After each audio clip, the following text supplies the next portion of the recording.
I wanted to make a sauna for everybody. That was the old tagline back in the day, and so I immediately was thinking portability, in the beginning, and that's kind of what we have today. It's basically a portable red light therapy sauna tent. I'm Brian Richards, and this is the Lifestylist Podcast. You're about to drop into episode 409, The Science of Sun, Blue Light, Flicker, and Photon Sauna Therapy with Brian Richards. Now, I got to tell you, this show is a long time coming. I've been trying to lock down a conversation with Brian literally for years as a super fan, not only of his body of knowledge around light and saunas, but also as a daily user of his SaunaSpace technology. I'll also note that we cover a ton of ground here, so know that you can find show notes, links, and complete written transcripts over at lukestory.com/saunaspace. Brian is an incredibly bright guy with a deep understanding of the benefits of the natural light spectrum, the deficits of blue light and EMF, and the undeniable power of photon sauna therapy. He's also just a really cool, down-to-earth guy with whom I always enjoy kicking it. And so you know what you're about to get into? Here is a summary of the dank knowledge nugs Brian bust out in the interview. His expert opinion on the benefits of sun gazing and sun exposure in general, how morning sun gazing sets you up for the next night's sleep, the problems with sunscreen and sunglasses, how SaunaSpace bulbs compare to full spectrum sunlight, light flicker, blue light, and the spectrum fracturing effects of windows, the difference between near, mid, and far infrared light and how they're used in saunas, and how the different spectrum of light affects your mitochondria, how you can use SaunaSpace to hack your circadian rhythm, the history of sauna use and the different types of saunas, how to know if you're overdosing on infrared exposure, combining saunas with cold therapy and why it's so helpful, how Brian came up with his EMF-proof Faraday sauna and why he's been the only one to do it, and finally, how grounding amplifies the beneficial effects of infrared saunas. Oh, and here's a hot tip for you. When we cover light flicker rates and color temperature, there are a number of demonstrations we filmed here in the studio during the interview, so I highly recommend you watch the video version of this to learn how to test your indoor light bulbs, phone screens, and other devices in your living environment. For me, this part of the conversation was one of the most useful in this podcast, and definitely more so if you watch it on video. So if you listen to this and you're like, what are they doing? Just know that I've got you covered. And as you'll learn in this episode, I'm a huge fan of Brian's Photon light products. In fact, I have the single photon bulb sitting on my desk right now, as I always do. It's awesome for balancing the blue light spectrum in an indoor environment. So if you want to check out Brian's stuff, he has, of course, provided a nice listener discount for you. All you do is go to sauna.space and use the code Luke5 for 5% off, which might not sound like a lot, but this can really help if you decide on one of his more premium sauna products. Again, that's sauna.space, and the code is Luke5 for 5% off. All right, let's get ready to have your dome blown wide open by Mr. Brian Richards on the Lifestylist Podcast.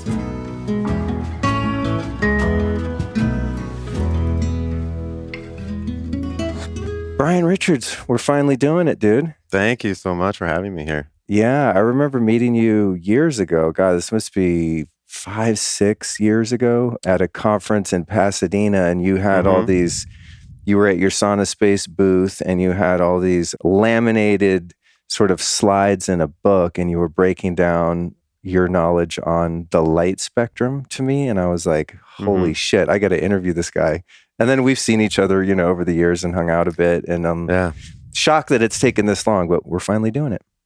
Yeah, I think that was the Bulletproof conference. Yeah. And that was in the very early adopter stage of my company. I drove my Honda Element with my trade show booth and my wife and son to LA from Missouri, and ran the whole booth by myself, set it all up. I made all those slides. So yeah, that was very much in the formative stages when the product was still, very early adopter, very conceptual, very bricolage. But since then, the company has just really come into its own. It's really been, it's kind of shocking, actually. I have to pinch myself sometimes, but it's 2022. I have like 42 employees. We have a huge manufacturing shop now. We have a new inventory warehouse and actually a little showroom that's going to be opening pretty soon. That's in Columbia, Missouri, all of that. But but the product ships worldwide. You know, it's an interesting concept that I stumbled upon initially because of my own health problems, really, and sort of seeking a solution that wasn't prescription drug based. You know, something that really got to the root cause of things. So I had what you would call adrenal fatigue, I suppose. It's self diagnosed, but I had weird acne on my torso, kind of around my kidneys, and I had insomnia and mind racing and fatigue. I was kind of lethargic and irascible, and yet I was really young. I mean, I'm not that old yet, but this was when I was, this was 10 years ago or something. And so it didn't make sense to me. What's my problem? And if you met me on the street, you'd think, well, what's your problem, dude? You look fine. You look great. You look healthy. But no, I wasn't. And then all these things, and I didn't feel good. And so at some point I got recommended to take Accutane or something like that. It's like Oh man, it's pretty much been taken off the market, I understand now. I hope so. It's associated with liver cancer. So that's Brutal. like, yeah, that's a sort of a microcosm of the pharmaceutical world, right? And so that really bothered me. And I said, you know what? I'm going to figure out my own thing. And I did a lot of research online, and I kept coming across sauna, this concept of purification of the body, and that perhaps one of the biggest contributing factors to disease is environmental pollution, and pollution in our bodies. And we know chemical pollution is out there, but it turns out there's lots of types of pollution, electromagnetic pollution, for example, all these things. So this was in the early stages. I had no idea about EMFs, by the way, back then. I had no idea about red light back then, or photobiomodulation or mitochondria or anything like that. I am sort of classically trained in the sciences and math and science, but from a physiological perspective, all that, I didn't care about any of that. I just was looking for something to make me feel better.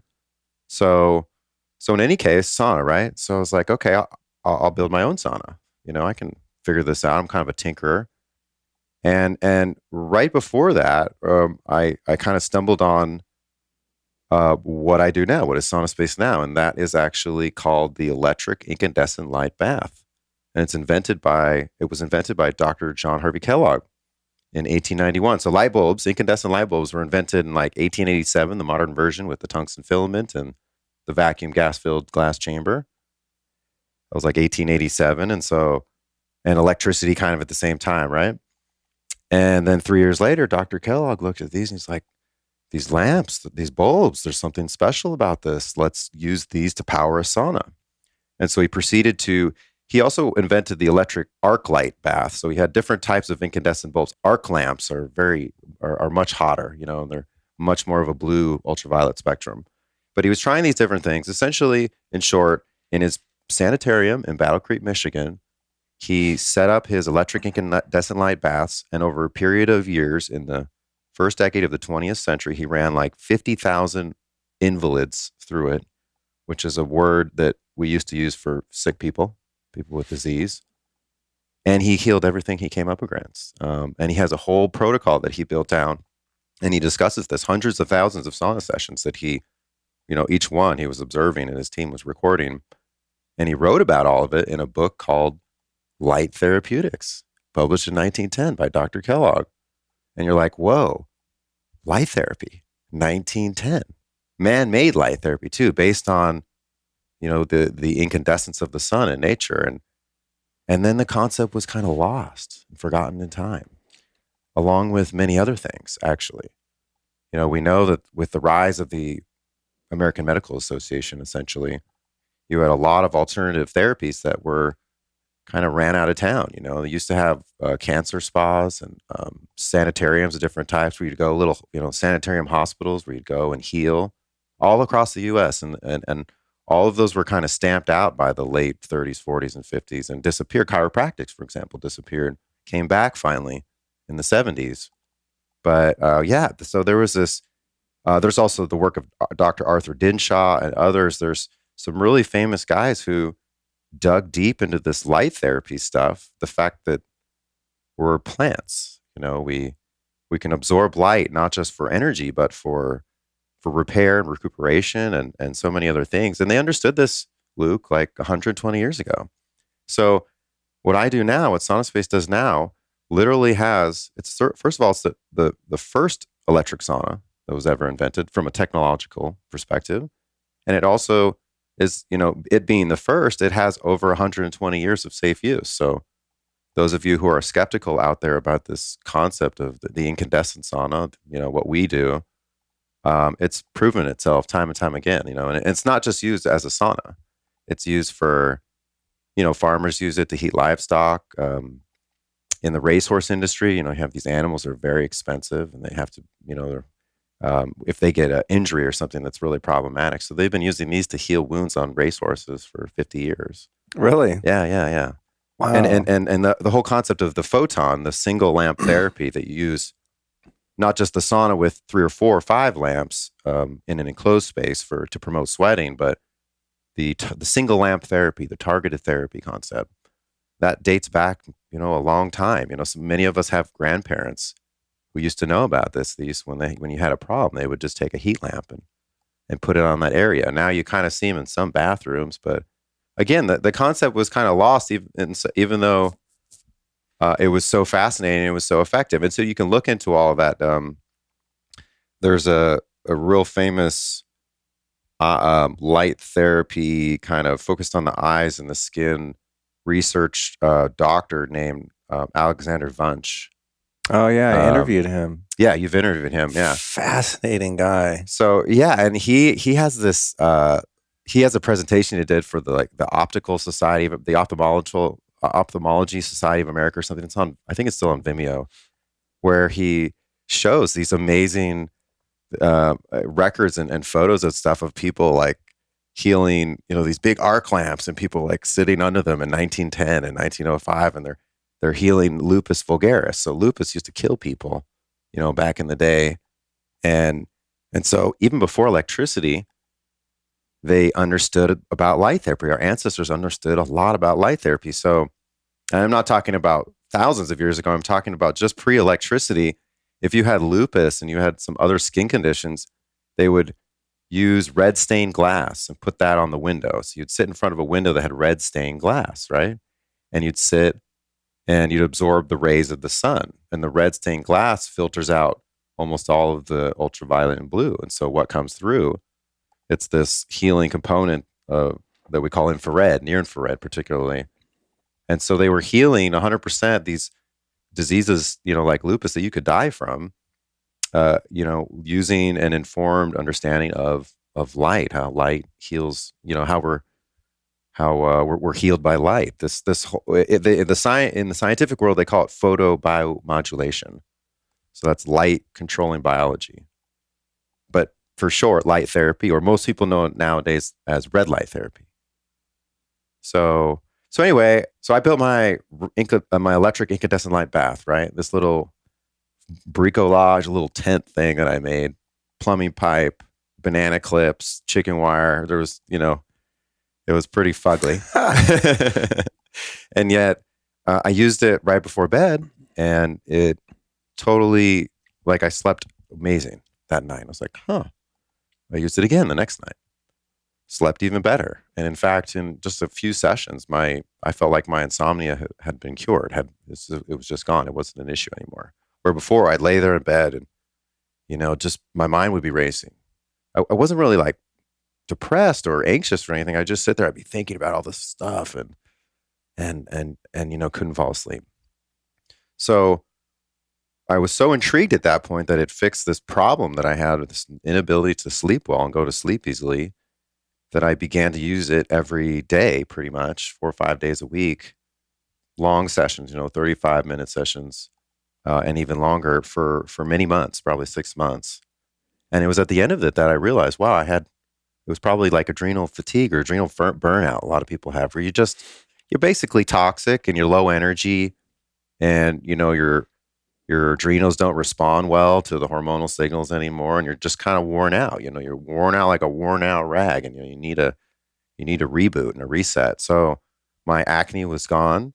My skin looked a lot better, better than ever. And then the things that I didn't know were a problem, when the car is dirty and you throw a little more mud on it, you don't notice, you don't see anything. But once the car is clean and polished and looking awesome, you your self-awareness, your sensitivity to yourself and where you're at physiologically, mentally, and so forth, that it gets better.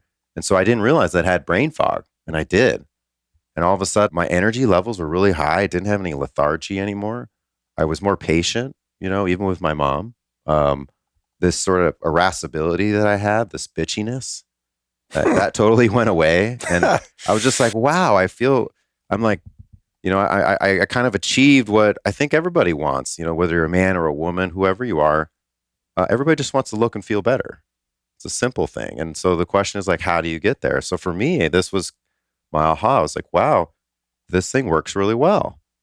And that led to sort of making a few for friends and family. And then I eventually got asked by this doctor to start making him, sort of. And I was like, at this time I had moved to Columbia, Missouri. I grew up in Montana. So I grew up in the cold, but I had a wanderlust period for many years, traveled abroad, and eventually came back. And then I had my story where I built the sauna and stuff shortly before I moved to Columbia, Missouri. I was in, at the end of Montana and Bozeman. Then I lived in Urbana, Illinois for years, kind of a strange place called Chambana, from my wife's yoga instruction that she was into a really famous teacher there. Anyway, so this was right after the crash, 2008. Do you remember that with the houses? Yeah. And so we moved to Columbia, and I was like, real estate, that's a sound investment. And everything was crashed. So we bought a couple of houses, my father and I was going to fix them up. I was the sweat equity. He was the capital, and I was sitting there fixing them up. And then this sauna thing came up, and unlike being a landlord and fixing up houses and stuff where you have to deal with people, and there's sort of I didn't really have the emotional constitution to be a landlord, like the people and the rent and all that. I'm just kind of a nice guy, like. And so on the side here, there's this sauna thing, and so it was so different. Instead of rent collection and trying to fix up things, and I love to fix up things really beautifully, only to see them summarily, like totally trashed by the one bad tenant out of many good tenants, and that's just the way that business is, right? Anyway, so with the sauna, I would send it out, and they were really, again, they were very simplistic in design and build quality and stuff. And people would call me up, and they would be like so grateful, and they'd be crying, like, you changed my life. And so I would get paid up front, right? And send this out. And then I just experienced such incredible gratitude from these people I was helping. I was like, I am not doing the housing stuff anymore. I'm going to go into this. I'm going to like double, triple down into this thing. So in the beginning, I had a little PayPal email. You had to email me on Dr. Freeling's website. And then we would talk by email, and then I would send you a little PayPal invoice, and then I would send it out for you. In the beginning, I would go to the dumpster of the downtown appliance center, where outside they have their like beautiful refrigerator boxes, like huge cardboard boxes. I'd take those and like painstakingly like slice them inside out and make my own custom box. So like it looked trick when I sent it out, right? Yeah. So I'd build it all myself. I hooked up with a local upholsterer who's now my design partner, Rusty, who's a really awesome guy. I've been working with him forever, who would sew the covers. In the beginning, though, the covers were 2 painter's cloths from Home Depot and banana clips and PVC pipe and just regular heat lamps from the store. And I built it myself, right, and sent it all out. And it was a thing that slowly grew, such that in 2014 I got my first small business loan. I actually got approved for a small business export loan. Those of you who don't know this, if you export any of your product, I had sent like 2 or 3 saunas to England. The volumes were not that big or anything at that point, but because of that, I was qualified for a small business export loan, which means the government underwrites 95% of it instead of 80% of it. So the bank was very happy to give that to me, But I got the first small business export loan that any company in Missouri had gotten in like 20 years. Because who makes anything anymore in America, right? Who exports it?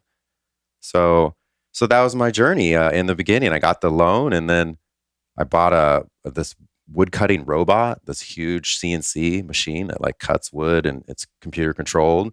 And I got a laser engraver, and I hired my first employee.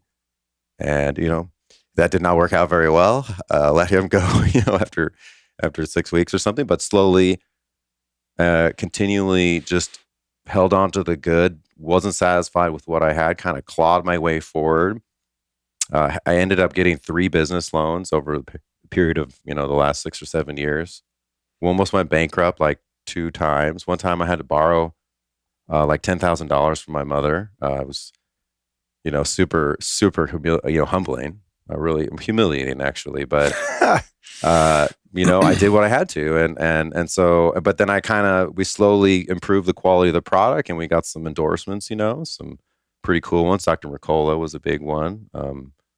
Jack Dorsey was, using it. And he was talking about on Ben Greenfield's podcast at one point. So somehow we crossed the chasm. That you've read that book, where we kind of transitioned from early adopter in branding and quality and all that stuff to more of a mainstream product. So yeah, like right now, I was just recently at the South by Southwest Wellness Expo. They have a Wellness Expo component, and we have a huge booth, 20, it's like 20 foot by 20 foot. And I've got my team there that I'm actually able to afford to pay people to come, versus me driving myself in my little tiny Honda. It's really, it's been an incredible ride to get to this point. It's really been a dream come true. It's been a lot of tough moments and a few gray hairs, certainly. But for those of you out there who think, you can't build something, or you can't make things, or that the only successful companies are like software or something like that, it's not true. It's just, it takes, it takes a little bit of grit. There's this book called The E-Myth. Oh, love it. Yeah. So just wearing those 3 hats of technician, manager, and entrepreneur for a long time, it took. But yeah, and now I'm here. I'm like here with you. I'm in Austin. We have many challenges ahead. During the COVID era, the supply chain issues have been really frustrating because we're a tangible good. I've got over 200 items on the bill of materials, the ingredient list to make the product. And, the vast majority of it's all custom made, from the light guards to just all the different parts, all custom made because the difference between the SaunaSpace sauna and Dr. Kellogg's electric incandescent light bath is one of user design, really more than anything. His was a huge Victorian style cabinet, like the size of half of this room. And it had, 30 or 40 different light bulbs surrounding you would stand in it. It was just this big thing. And I was like, well, this is really awesome. This research says sauna is amazing. Photobiomodulation, super amazing. It's doing so many things. It's so strongly supported in the literature, but people think sauna is a luxury, like it's too expensive. It's too heavy. It takes up too much space, and then for folks who are, it's invalid to some degree, whether they have autoimmune or they have physical impairment or many other reasons, they can't use a regular finished sauna that's 180 degrees. It's wet. It's hot. There's no light therapy. There may be EMF issues or whatever. So I wanted to make a sauna for everybody. That was the old tagline back in the day. And so I immediately was thinking portability, in the beginning. And that's kind of what we have today. It's basically a portable red light therapy sauna tent.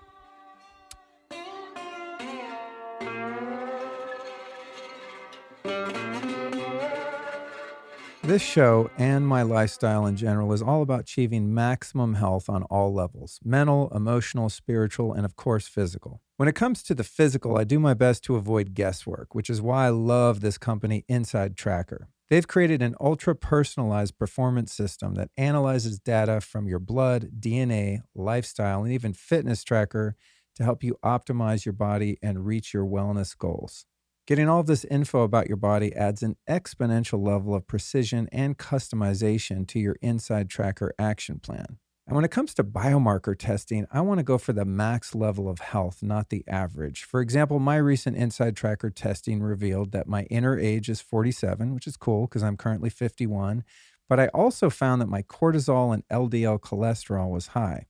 Fortunately, my vitamin D was optimized, probably because I get out in the sun so often, as were my magnesium and inflammation markers. So I had a little bit of work to do. And the cool part about getting this info is now I can use their app and web platform to improve based on their personalized diet, supplement, and fitness recommendations. So with Inside Tracker, you can track your progress and adjust based on real-time feedback from your body. Then you retest every 3 months to see what's working and maybe more importantly, what's not, or even adjust your goals to develop a new action plan. This is an awesome tool for those of us wanting to make the best use of our time and money when it comes to being healthy. And you, my friends, can get on board right now and get yourself optimized. Just go to insidetracker.com/Luke, where you will save 25% off the entire Inside Tracker store. So again, just use the link insidetracker.com/Luke. Well, I'll tell you what, we've been in a temporary living situation for the past year since moving here. Hopefully, knock on wood, that's about to end. But I only had room for a couple things in this place in terms of, tools that I like to use on a regular basis. And I have your sauna in the second bedroom. It's a very small room and it takes up probably 1/4 of the room, but like out of the hyperbaric chamber or any number of things I could have put in there that I like to use on a regular basis, that was an easy decision and actually used it last night.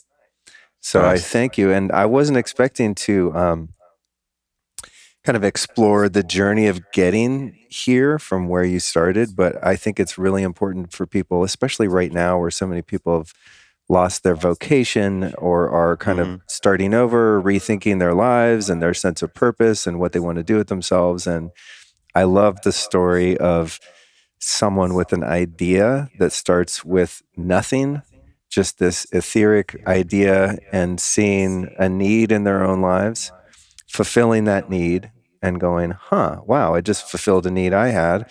There must be other people with the same need, and putting in the perseverance and, as you said, grit to actuate that and put it out in the world. So thank you for sharing that. I think it's a really inspiring story. And not that everyone has the entrepreneurial spirit either. I mean, I think some people like having a job because there's a sense of security in that. In other words, working for someone else. And I see the value in that and I've done that. But as someone who has a difficult time having a boss, I always identify with the entrepreneur. I'm like, just invent something, think of something. So that's very cool that you shared that. Going back to the light, because I want to really, I think what's unique is that you've obviously created something that gives you heat and sweating and the traditional benefits of sauna, but your understanding of light is super keen. And I'm obsessed with light. But going back to some of the historical points, I remember interviewing early on, it probably was in my first 10 interviews, Nadine Artemis, and she was telling me how there used to be these hospitals that practiced, I think it was heliotherapy, where they would, I forget if it was MS or whatever it was. Maybe it was rickets or something. I forget the actual pathologies that they were dealing with. But they would literally, these hospitals were just sunbeds, and they just roll everyone outside and put them in the sun, and that would heal them. And that, for some reason, that stuck with me as someone who I just feel so good when I get, I don't tend to burn, but I always like to say safe sun exposure. I know some people are more fair or they haven't built up that solar callus, but I've noticed how much just getting in natural light has benefited me, that it's become really like a therapy. And also in that observation is thinking about when most people go on vacation, with the exception of going somewhere to ski or snowboard or something, where do we go? We go where we tend to gravitate toward the equator, where there's more sun, higher UV index, and we want to be around water. It's like the water and light thing. There's something innate in our biology that drives us there when we want to rest and restore and also just be happier, So I think there's so much medicine in exploring light. So within that, based on your understanding of the different spectrums of light, maybe a place to start would be, what sun exposure does for us and some of the qualities of true natural light, not what we think of natural light, like a room like this with windows, but being exposed to your body being exposed to natural sunlight, and also this ancient practice of sun gazing, where you're actually utilizing the red light Mhm. spectrum of the sun. Yeah, and the light eater cults too. Yeah. Yeah.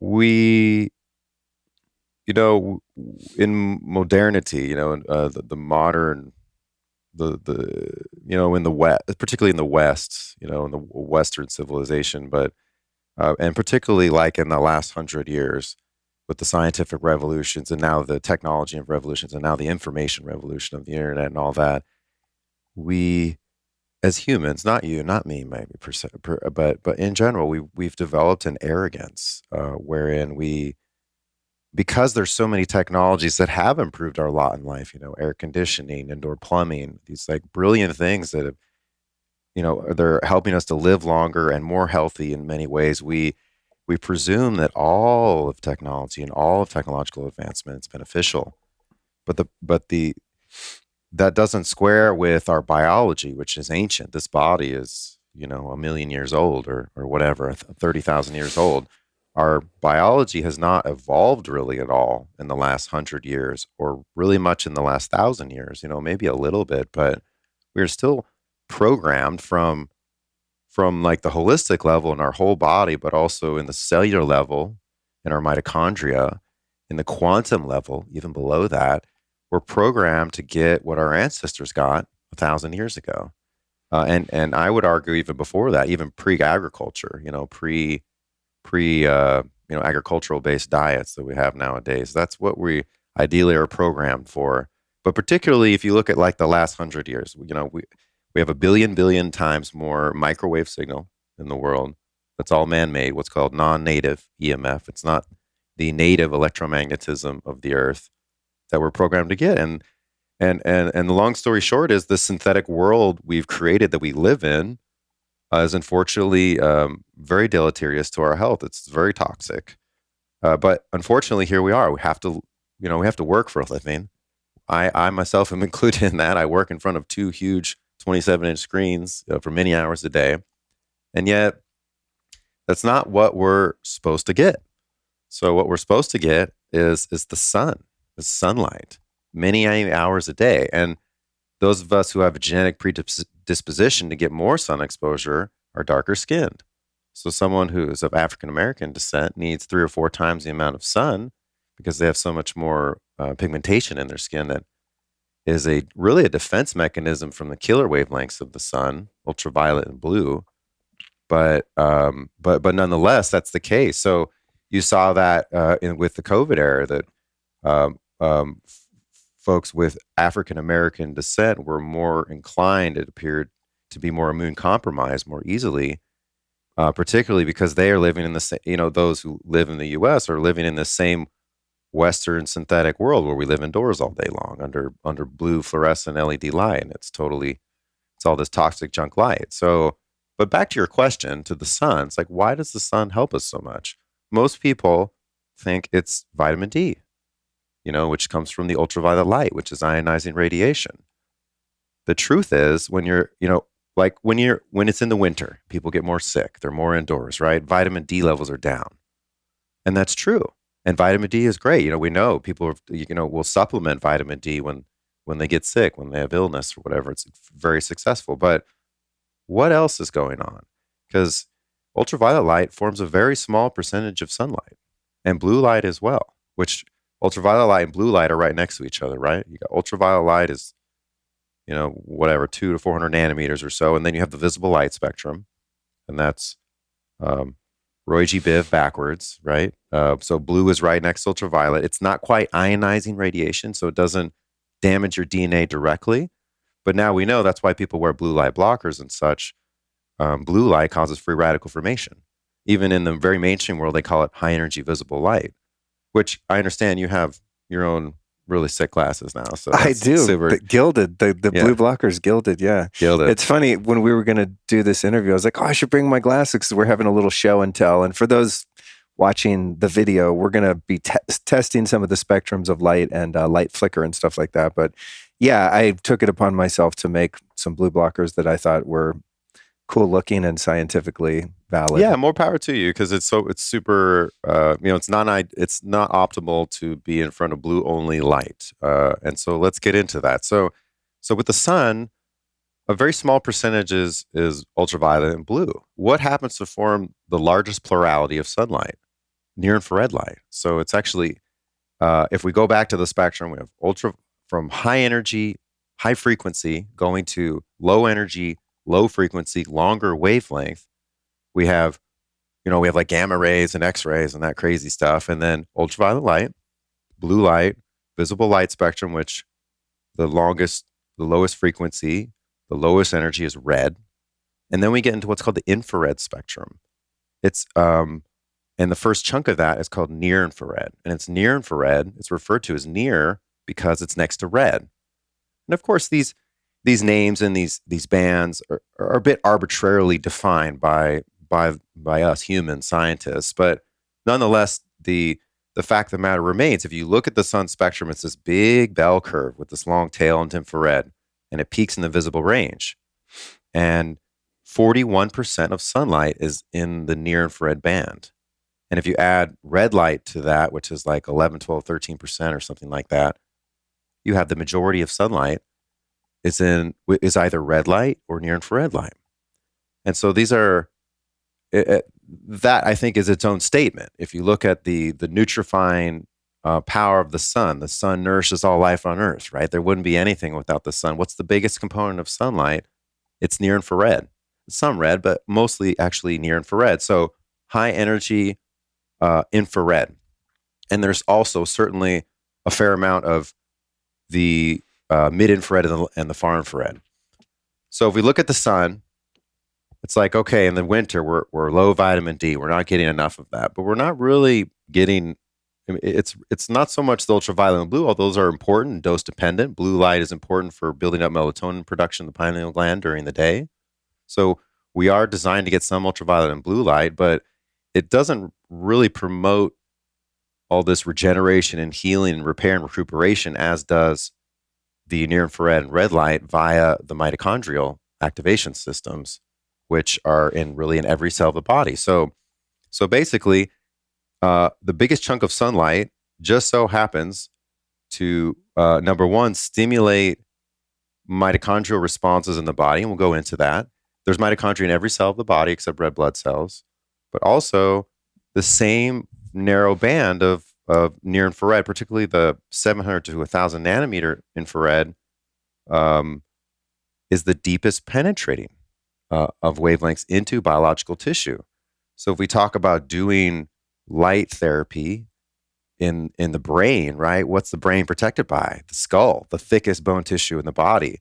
Red light doesn't penetrate bone tissue. It doesn't really penetrate more than skin deep. It's the near infrared wavelengths that, due to what's called the optical window of the human body, they penetrate, much deeper, 4 or 5 inches into the body. So if we're talking about doing light therapy into the guts, the deep regions of the body, inside of the bone tissue within which you have mitochondria, inside of the brain, it's not really red light that does that. It's near infrared, which is, again, the biggest chunk of sunlight. So what we get from the sun is, in terms of the most powerful component of it, is this complement of wavelengths that are red and near infrared that form together the majority of the sun's emission. And they're, if we're naked underneath them, we're not, covering ourselves with clothing. It's promoting an incredibly wide array of healing effects, immune activation effects, anti-aging effects, inflammation reduction effects, all these things that, some of those are the biggest contributing factors to disease. And here we have this built-in brilliant system that doesn't take drugs. It doesn't take anything else. It takes light. So it turns out we're plants. We eat light. And so you have these light eater cults, and you have the sun gazers and all this stuff. And a lot of that's kind of been suppressed, in the modern era, like put your sunscreen on, take your, when you're in pain, take a pill. When in fact, you can go outside and you can activate all this stuff just by, being formed by this understanding that there's this healing component of the sun. But then, it's more complicated than that. Of course, there's definitely a synergy to the sunlight, and there's a certain way we're supposed to experience it. the ratio of red near infrared to blue ultraviolet changes throughout the day. And Dr. Wunsch has a great slide that he shows that in one of his presentations. The highest, the highest concentration or the highest percentage of red near infrared during the day is, guess what? In the morning, sunrise, and in the evening during sunset. So the best sunlight to get, regardless of your skin type or your ethnicity, is that morning light, up until like 10:30, 11 a.m. Once the sun starts to rise in the sky and it reaches its zenith of midday, you have the maximum amount of blue and the least amount and ultraviolet, and it starts beating down us and it wears us out. And that's why we rest under the shade of the tree during the day. Of course, nowadays people sit at the beach at 1 p.m. and cook themselves and they put sunscreen on and all that. But our ancestors understood, the best, most healing stuff is in the morning, kind of in the evening, kind of need to hide and rest during the day. And at the same time, look at our bodies. We're hairless. Well, we only have a little bit of hair on our nether regions and on the top of our head. So the hair on our head protects us from the zenith of the ultraviolet light exposure a little bit. But otherwise, we're beings, of photobiomodulation. We're supposed to eat light into all of our pores and every single cell of the body. It's really craving and crying out for this light.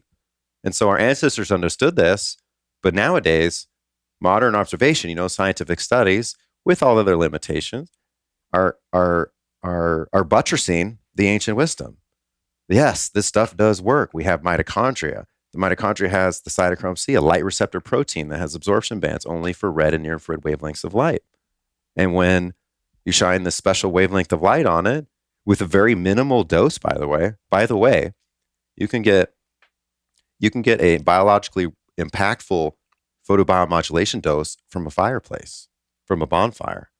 And our ancestors understood this too. Like they lived with the cycle of the sun, the proper circadian rhythm. They didn't have a blue light after dark, but they did have light after dark. It just wasn't blue light. It was the campfire. And so we have 30,000 years or more of a relationship with making our own fire, right? And it was always down low after dark. That's a really interesting point with not only the temperature of light, but the location of the light. And before I forget to mention it, because we're going to talk about a lot of stuff, you guys can find the show notes at lukestory.com/SaunaSpace. lukestory.com/SaunaSpace for all the geeky stuff that we're covering here. We'll put links to everything that we talk about and hopefully some graphics and stuff. But back to the Alexander Wunsch interview, which we'll link to in the show notes. I don't remember the number offhand, but he told me something really interesting in regard to the placement of light. And it speaks to your point that we were sitting parallel or slightly above maybe, a firelight, right? And I was talking to him about what is the future of home design, right? If we really were to fine tune our lighting environment, not only with temperature, but location. And he said, the worst possible place to have lights inside a domicile is overhead lights. He's like, that only happens at solar noon for a couple minutes in nature. Again, going back to evolution, right? It's like that bright light is rarely ever there, but sunrise, sunset, it's kind of on the horizon, sort of straight And I think ahead. Also we have a gut feeling of this, because if you walk into a room and they have like sconce lighting on the wall or low light, there's a romantic ambiance, it feels good. Yeah, versus that's true. The overhead lights, like, oh, that's weird. That's so true. Yeah, for real. And I noticed that after he mentioned it, I was like, God damn, he's right. When you walk in a room and there's especially if they're like bright LED lights, like that's why these in the studio, those are always turned off. Plus, I learned that they'll flicker, which we can hopefully test here today. But anyway, I thought that was really interesting. Is the temperature of the light and actually where they are in our height of vision too. Mm-hmm. But that's really interesting. I never thought about that we're actually getting the infrared therapy from fire too. Yeah. So we should explain that too. Yeah. Like the sun, right? We're talking about the sun. The sun is an incandescent light source. And so is the incandescent bulb. That's why we call it the incandescent bulb. And so is the candle. And so is the fireplace. And so all of these are examples of, in science, what they call incandescence, which is a very simple concept, really. It's that in nature, if you heat up a material hot enough, like think of an iron rod, you heat it up in the oven, it glows red. That's incandescent. So you heat up a material hot enough in nature, and it emits light. It emits light naturally, and it does so according to this fancy physics law called Planck's law. And so you can actually use the integral form of Planck's law, and if you know the temperature, so the actual temperature of the light source, you can predict the emission of the light. And so they've done that for the sun, which is 5,500 to 6,000 Kelvin. That's 6,000 degrees Fahrenheit or whatever. And when you measure every single wavelength from the sun and you graph that on a power curve, it perfectly matches, the predicted Planck's law curve. And so you can do that with any light source, whatever the temperature is. In terms of incandescent light sources, whatever the temperature is, you can predict the spectrum. So if you look at the sun spectrum, it's really hot, right? 6,000, 5,000 Kelvin. So its peak of its power curve, which is, again, this is what we call broad spectrum light, full spectrum light, they call it. Full spectrum light means the sun is emitting all of these wavelengths simultaneously. It's not like LED light where you have a very monochromatic peak of light, a very focused light, or fluorescent light also. It's like these spiky digital it looks like digital light in the spectrum. It's very stepwise. The light of nature is incandescent light, which is analog, which means broad curve, and all of these wavelengths together in this sort of, again, long curve. So the sun peaks in the visible range because it's at 5,500 Kelvin. My thermalite bulb, that basically custom designed that was a 4.5-year project, by the way, custom tuning the filament to deliver more light therapy than a standard heat lamp. Oh, really? Yeah. So these bulbs. So this bulb's different, and I'm not trying to bust your balls, but this is a different bulb than if I went to like a feed store and I wanted to keep my chickens warm at night. Okay. Yeah. With SaunaSpace, that's what we sold you when you bought the sauna until 2018, and I was working secretly, confidentially, on this project, and I just couldn't get it right. So it's mouth blown, hand rolled glass. So it's a beautiful artisan glass that's stained red instead of dyed red. But that's just like quality and maybe some bougie features of the bulb. The unique nature of the thermalite bulb is that I redesigned the filament inside. I kind of optimize it to be near infrared centric. So this delivers, from a wattage perspective, 2 to 4 times the photobiomodulation wattage of a regular heat lamp. And you can feel them side by side. There's definitely more heating wavelengths as well. So it's just optimally designed for human therapeutic use. Got it. So this is 2,400 Kelvin. It's half the temperature of the sun. So that curve, instead of it peaking the visible range, it peaks in the near infrared, and it's a little bit flatter. And then with the glass that's red, the tiny amount of blue light that's still emitted by the tungsten filament that's 2,400 Kelvin is filtered out by the glass, so there's no blue light at all. And you can see this on my website, sauna.space, kind of just on the learn page. You can see the sun spectrum and the thermalite spectrum, and how we've figured out how to make it, really near infrared centric. But back to the fireplace and the candle, those are not as hot as this bulb, and the candle is less hot than the bonfire or the fireplace. But what happens to that curve is it just gets flatter, and the tail gets longer into infrared. So you have less and less visible light, less and less ultraviolet and blue, but you still have some near infrared that's there. And so, I forget the article is by Dr. Michael Hamblin. It was a sort of a summarizing article, Friend or Foe, I think it was called, where he goes into this, and he cites one piece of research wherein like 0.1 watts of near infrared light still promotes a mitochondrial response, like very small amounts. And so, yeah, when you sit in front of the fireplace and the bonfire, it's not just the heat that makes you feel good. It's the photobiomodulation.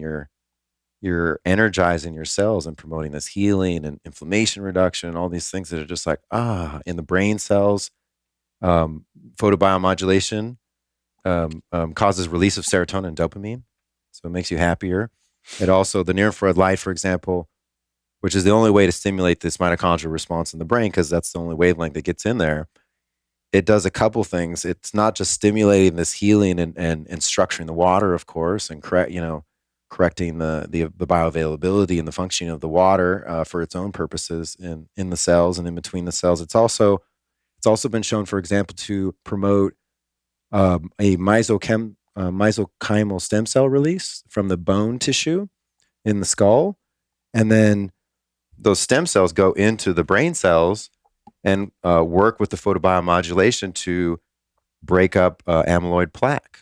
Really? Which is related to That's Alzheimer's. crazy. Really crazy, right? So there's that, and then also you may have talked with Dr. Vunch about this. The near infrared light also, aside from the mitochondrial responses, it makes water nutrient delivery more effective. I think that has to do with structuring the water. I'm not sure, but all that to say that, for example, the photoreceptor cells in the retina don't have direct blood supply. They 100% rely on water to bring all their nutrients, and they're very hungry molecules. They use a lot of oxygen. They're working really hard all the time. And so when you shine near infrared light into the eyes, people ask us all the time, well, do I have to wear eye protection? Is this bad for my eyes? Because the sun can damage the eyes, blah, blah, blah. And the answer is no. I mean, if you're getting ancestral levels of exposure, so these are not laser beams and they're not LED, they're more, they're broadband, they're lower power, and they're just more or less what you would get from a near infrared perspective from the sun. It actually is quite beneficial for the eyes. This is one of the things that makes sure that lots of nutrients and enough nutrients get to the most hungry, hardworking cells in the body that don't have that direct blood supply due to the evolutionary design of the eye. So those are just like little microcosm examples. And there's so much research out there that says, hey, we need near infrared light every day. We really need it in every cell of our body. And then if you couple that with the heat, which we should get into, we can talk about sauna a little bit, but let's talk more about it just from the light perspective, because I think that's maybe less well understood. I think a lot of people understand saunas good. Saunas are great. But with the light, in nature, again, it's all incandescent light. The light of nature is analog incandescent light. You never got photobiomodulation, red light or near infrared light therapy without getting the heating wavelengths at the same time. So here's another example. There's a heat-gated ion channel in the cells. So it lets ions in and out of the cell, and it's triggered by heat.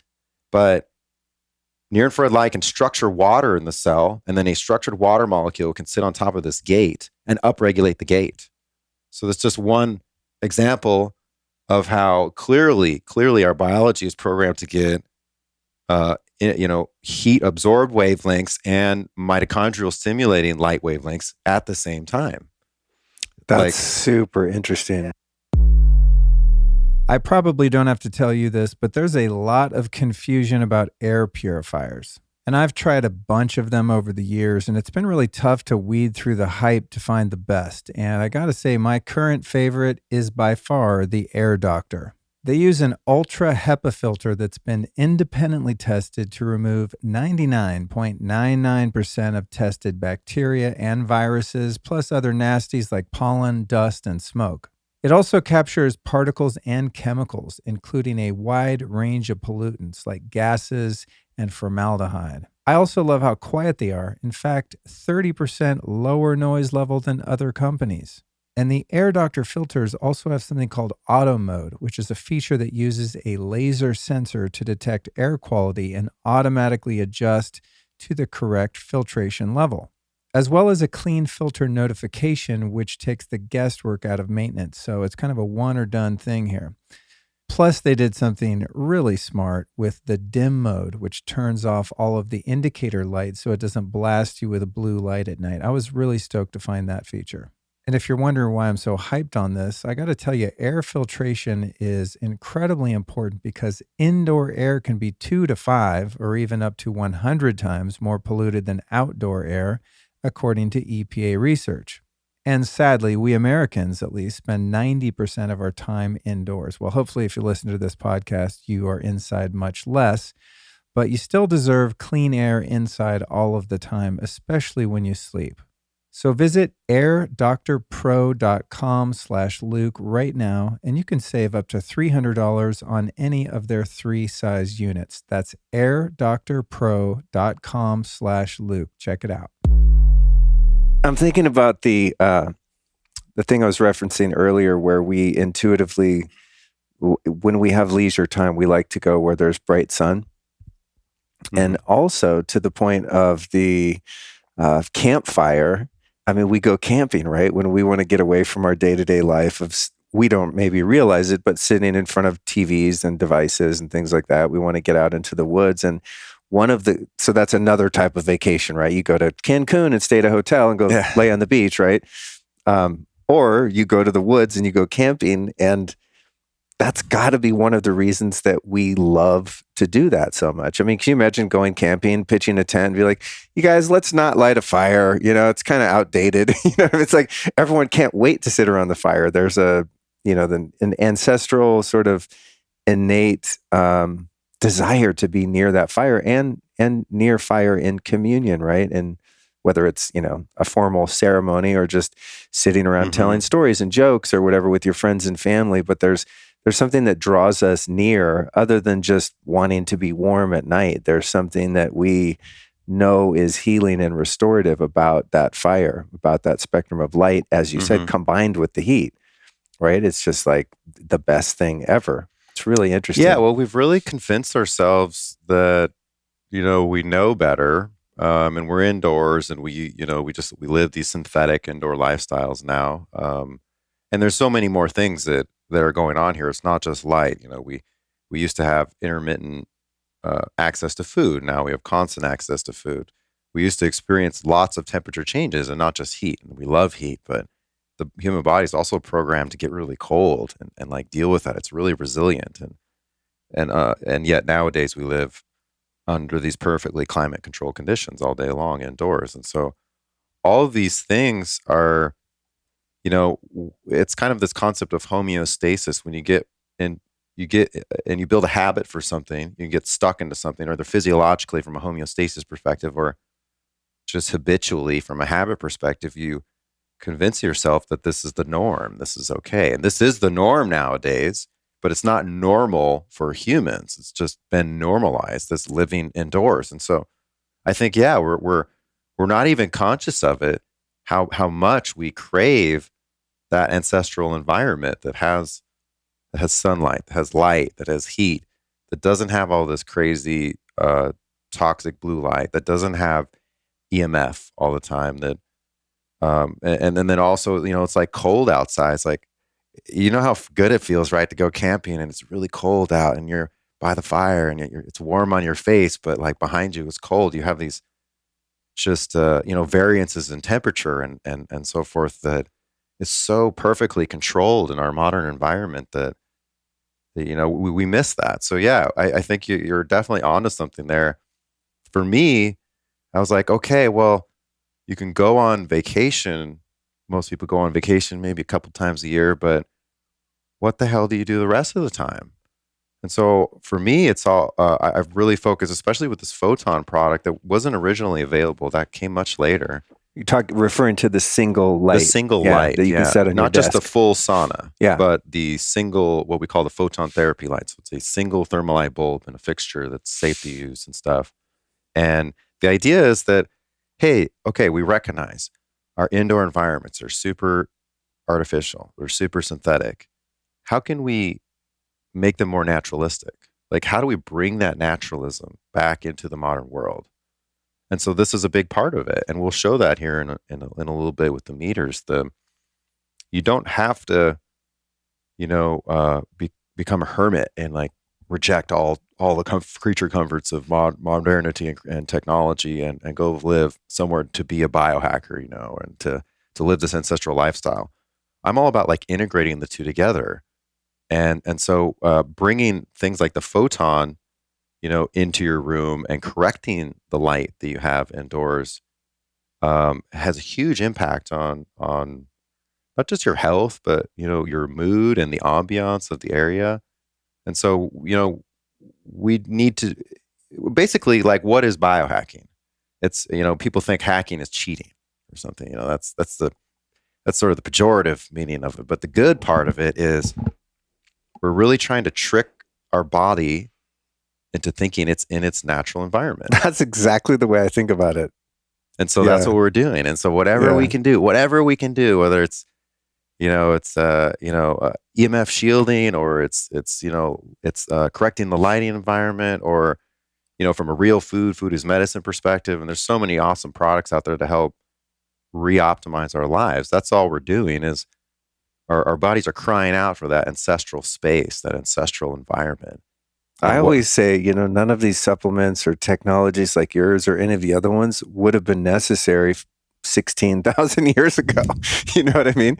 You'd be eating, organ meats, right? You'd be getting lots of natural light. You'd get hot. You'd get cold. You'd be drinking. You go to sleep spring after water. dark. Yeah, like there's nothing really to do once it goes dark. Your circadian rhythm would be regulated. I mean, not to say that people didn't get injured or ill, but I see the whole human condition of pathology is so simply reduced to the fact that we domesticated ourselves and we live indoors. Like pretty much anything that goes wrong with us can be traced at some point, if you go back far enough, to our disconnection from our natural hunter-gatherer life ways.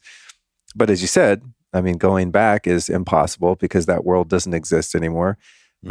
Try going out and living in a federal park. They'll come kick you out. You know what I mean? It's pretty difficult to do that. And also, there's EMF everywhere. Like the world that we knew then is no longer here. So I think the fun strategy and the one that makes the most sense is like, how can we reintroduce some of the things that we've lost from nature? And so for me, that's, saunas, ice baths, red light, blocking blue light, dealing with the EMF, eating as close as I can to food that came out of the ground or was eaten by an animal that runs on the ground, and just like simplifying things. I think we love complexity. So when people want to start working on their health, we get so caught up in all of the available options when really like all they're doing is just kind of actually narrowing the path of simplicity back to what's been lost. So I love that perspective. No, you're hitting the nail on the head. It's the ancestral wisdom and the health and such. The practices of our ancestors were very simple. And movement too. I always forget about that because I'm not a big mover. I have to really push myself to move my body. But think about as a hunter-gatherer person. I mean, there are a few, intact, very few, unfortunately, hunter-gatherer peoples, and they're sitting around and chilling and resting and carving spears and opening nuts they gathered or whatever. But a lot of the time they're on the move, right? They're pursuing food, or they're moving their encampments. They're constantly moving around and interfacing with the environment and lifting some heavy stuff, hauling logs to the fire or whatever. And they have no diseases of civilization. They're those who don't die of exposure or trauma. Those who reach a robust age of 60, 70, 80 years old, they're out there in the fields, like bending over, picking up things. They have zero cardiovascular disease, zero cancer, zero arthritis. How can that be? Well, they can do a perfect squat all day long. Yeah. I remember going to, I think it was like Thailand and Cambodia, and just observing these old dudes. They sit around in a squat and they sit there and smoke cigarettes, and just chill and play cards or whatever they're doing. And I'm watching them going, how are their hips not getting sore? He's been sitting there for 30 minutes, I'm sitting there like having coffee somewhere going like, wow, that's what a normal human moves like. If I tried to sit like that for 5 minutes, it'd be like, my hips, and I was probably 40 at the time or something, Yeah. So we've lost so much. But back to the light, because I really want to geek out on this, and then definitely like obviously like get into the different types of saunas that are available and things like that, because I'm a fan of your sauna for sure, but I like other ones too for different, kind of uses and scenarios. But I did want to cover it's kind of in the blue light realm, okay, that I think many of us think here in the studio, we've got these great big windows.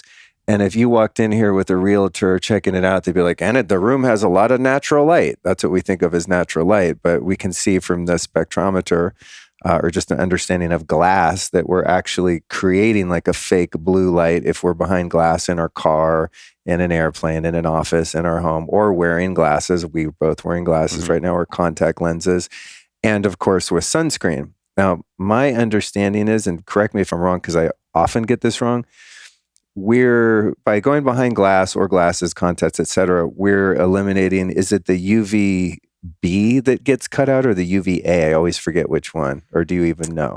Well, so the low E glass and the modern window glass that's low E, it's called energy efficient. It's blocking both. It has means of blocking ultraviolet light that causes your leather couch to fade Right. over time, but ultraviolet light doesn't really substantially cause substantial thermal heat transfer effects. It's infrared that does that, and so they are blocking ultraviolet light, but they're also, in terms of energy efficiency perspective, 100%. It's designed to block infrared, which includes what we're talking about, the healing component of infrared. And then what about just a clear piece of glass in terms of UVA, B, and C? Like, isn't that glass, just take the low E thing and the infrared piece away, but isn't that giving us this spiked, narrow, kind of toxic blue light like an LED or fluorescent light would? No, not like what they call clear glass. Sometimes they call it greenhouse glass.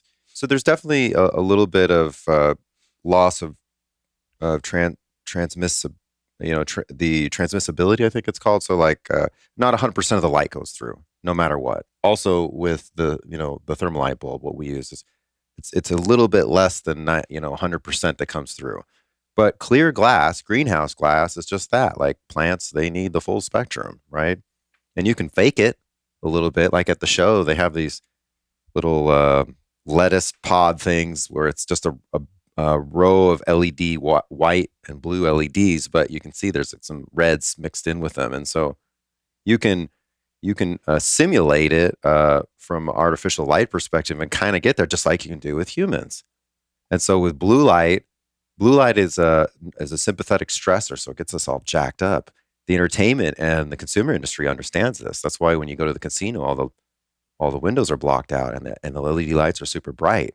They've understood this for a long time. That's why the shift to blue light only which is essentially LED and fluorescent based, more energy efficient light sources, was not at all only because it's more energy efficient, uses a little less electricity.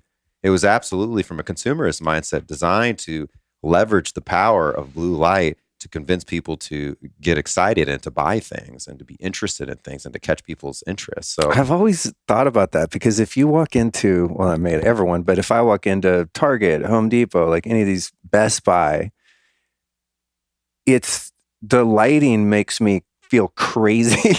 Like, I don't, because I'm susceptible to the flicker and that narrow spectrum of blue light, but I find it to be very agitating, to the point where even I normally don't really wear blue blockers, like my gilded glasses during the day. But if I go in a store like that, if I have them, I'll wear them so I can just like calm down. But perhaps it's that agitated state that flicker and blue light puts you in that just keeps you kind of filling up your cart or something, right? Really? I don't know. I'm always thinking to the furthest realm of conspiracy, but you would think, I mean, if I owned a retail establishment, I would have your lights in there. I would want it to be super relaxing and chill and have people feel just at home and, create a vibe, which is what I try to do in my home, for example, when I have people over.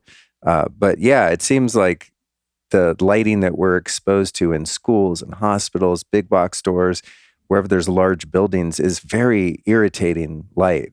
And I've always wondered if there's some nefarious purpose behind that. There kind of is, yeah. It gets you jacked up. It's a blue light. It's a sympathetic stressor, so it puts you into what's called fight or flight mode. The nervous system has the fight or flight, and then the rest and digest mode.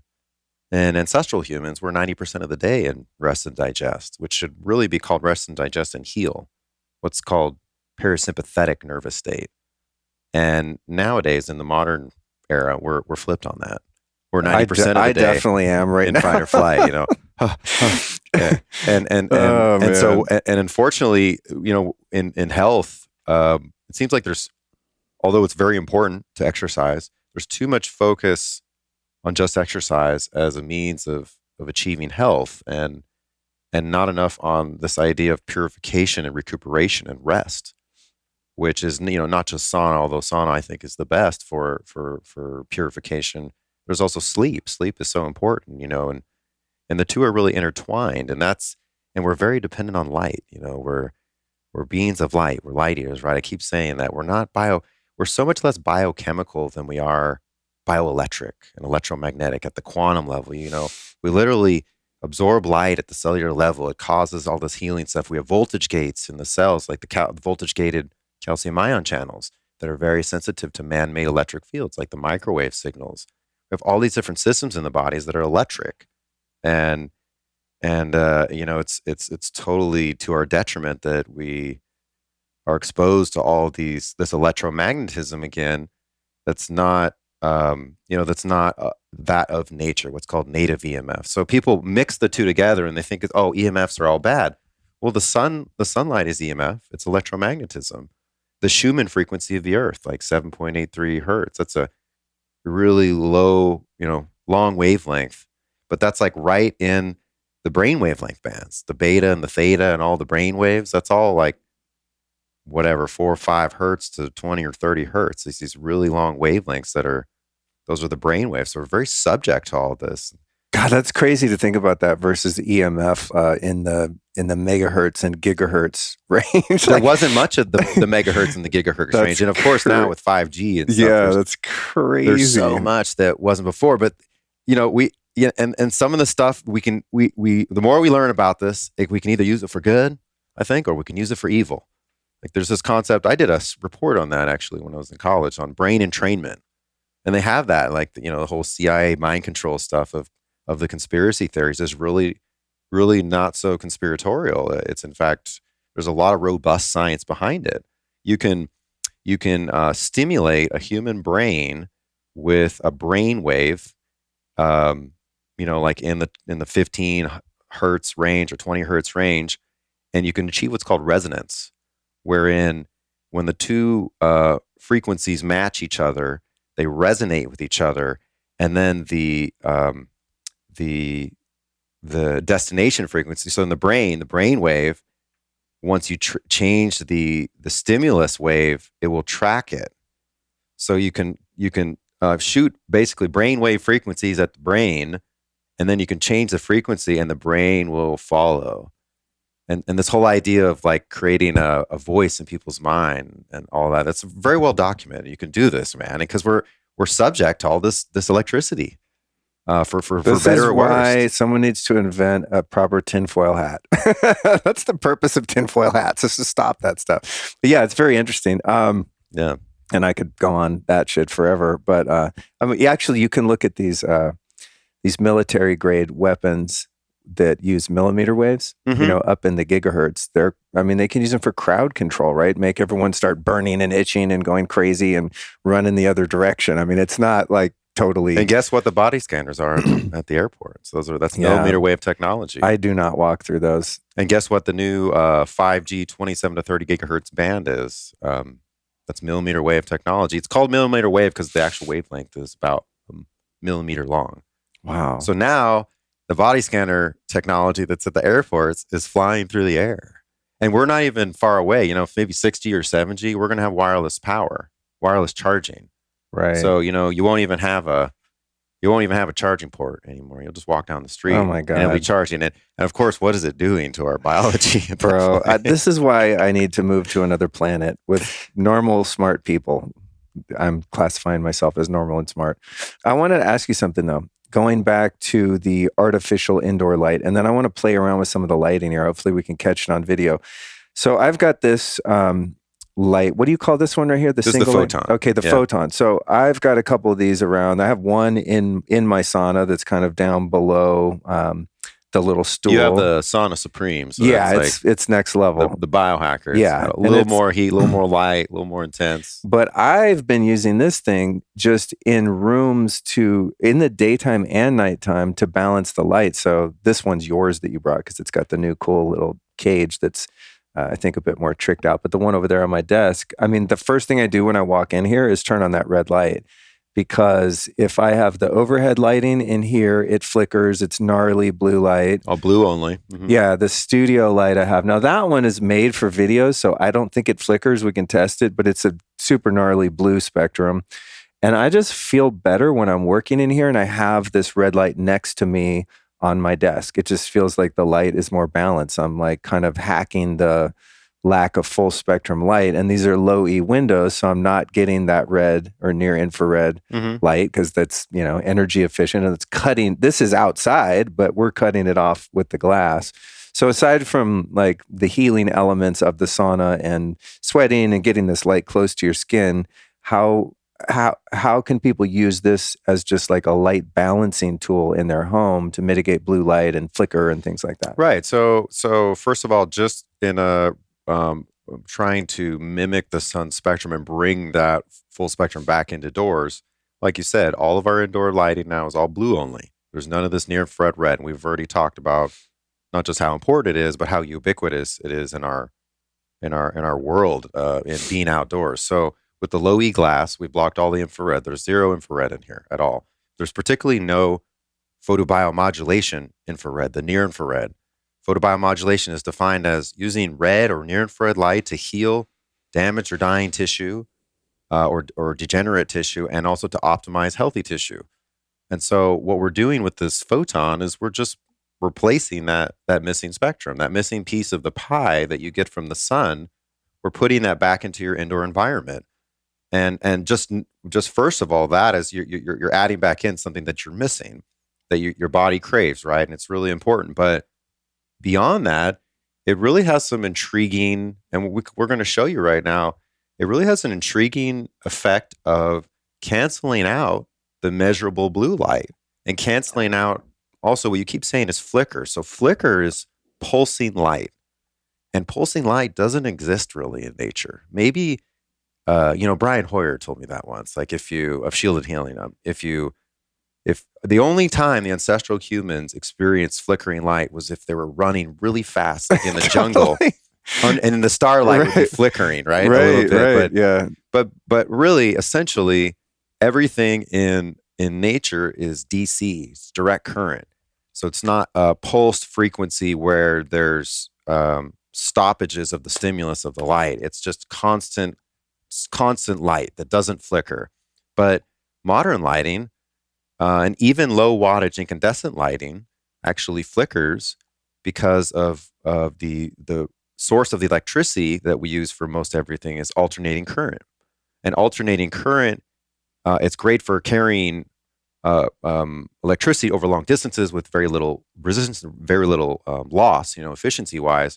But it's really quite terrible for our human biology. So alternating current in America is 60 hertz electricity. We use 120 volt is standard voltage, and it's at a 60 hertz frequency.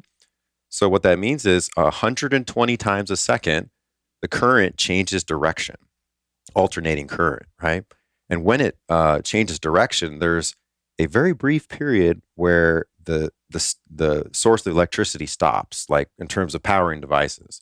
So with LED lights, they flicker much worse typically than fluorescent lights, even because a fluorescent light on alternating current will go from 100% power emission of wattage of light to like 30% or 40%. So it's like going like this.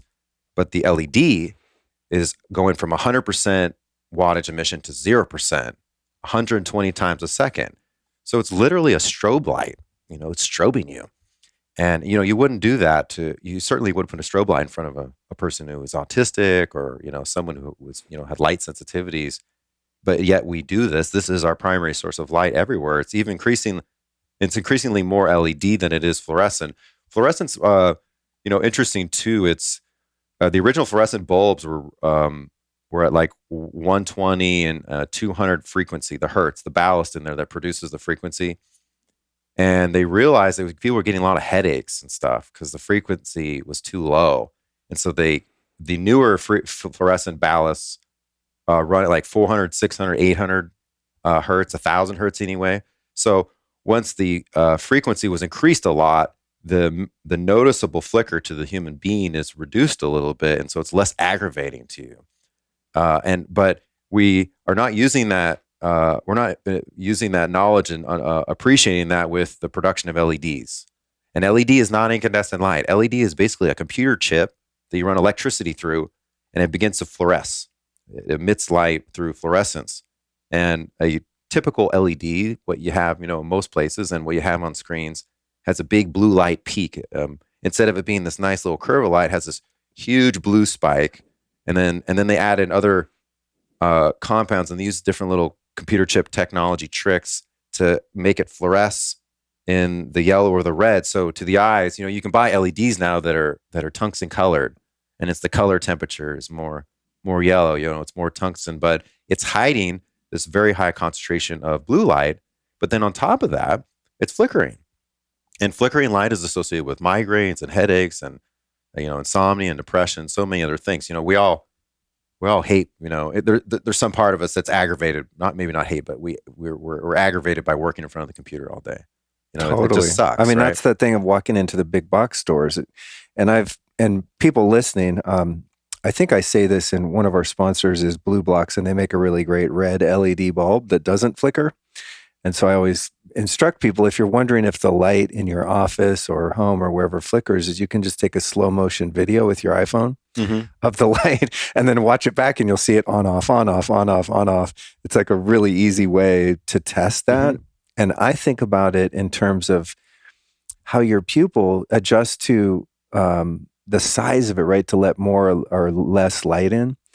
And I imagine that as your eyes are exposed to a flickering light, that your eye is trying to adjust in 60 hertz electricity home or building. It's trying to adjust 120 times a second to less or more light. And in fact, and I could be imagining this, but it's one of those memories you think you had, but I'm not 100%. But I think I saw a video at some point. There was a slow motion video of somebody's pupil going open, close, open, close, open, close, open, close under flickering light. In other words, the eye trying to adjust to the fluctuation, the imperceivable fluctuation of dark light, dark light. It's there, even though, maybe consciously we're not quite aware of it. Plus, Luke, it's not just that our eyes are light receptors. We have blue light receptors in our brain, in our gut, and in our skin, actually everywhere. So we're very susceptible to the light around us, and definitely particularly the blue light, just as we also have light receptors for red and near infrared and at the mitochondrial level, really in every cell of the body. So we're really, it's really interesting how dependent we are on light. Near infrared light, through the mitochondrial stimulation and the production of ATP, cellular energy, it can actually satisfy our caloric requirement part during the day. So, you might find the breatharians. This is what they figured out, the sun-gazing breatharians. Right, the light eaters, right? They would sit there and just sit in the sun. They wouldn't eat anything. They wouldn't drink very much water, and they'd be fine. They weren't starving. And so I find that personally in the summer, when it's really hot out, I'm outside a lot in the sun. I'm not packing in big meals. I'm not as hungry as much. Whereas in the winter, I'm definitely pushing more towards lots of homemade tacos and lots of, arm roasts and meat and stuff. But in the summer, the sun is satisfying some of our cells need to feed. And so we don't need as much. And then even more than that, it does so many other things. The more we learn about it, it's so fascinating how quickly we shrivel when we don't get this light, but how quickly we can bounce back too. There's this idea of what's called mitochondrial melatonin. And this is really new for me, Luke. I didn't even understand this. I always thought melatonin, it's in the pineal gland, blue light production stimulates or blue light stimulus during the day promotes production of melatonin. And then after dark, the ending of the blue light stimulus leads to the release of melatonin from the pineal gland to the brain clock. And it changes our hormonal cycle and kind of gets us ready for sleep.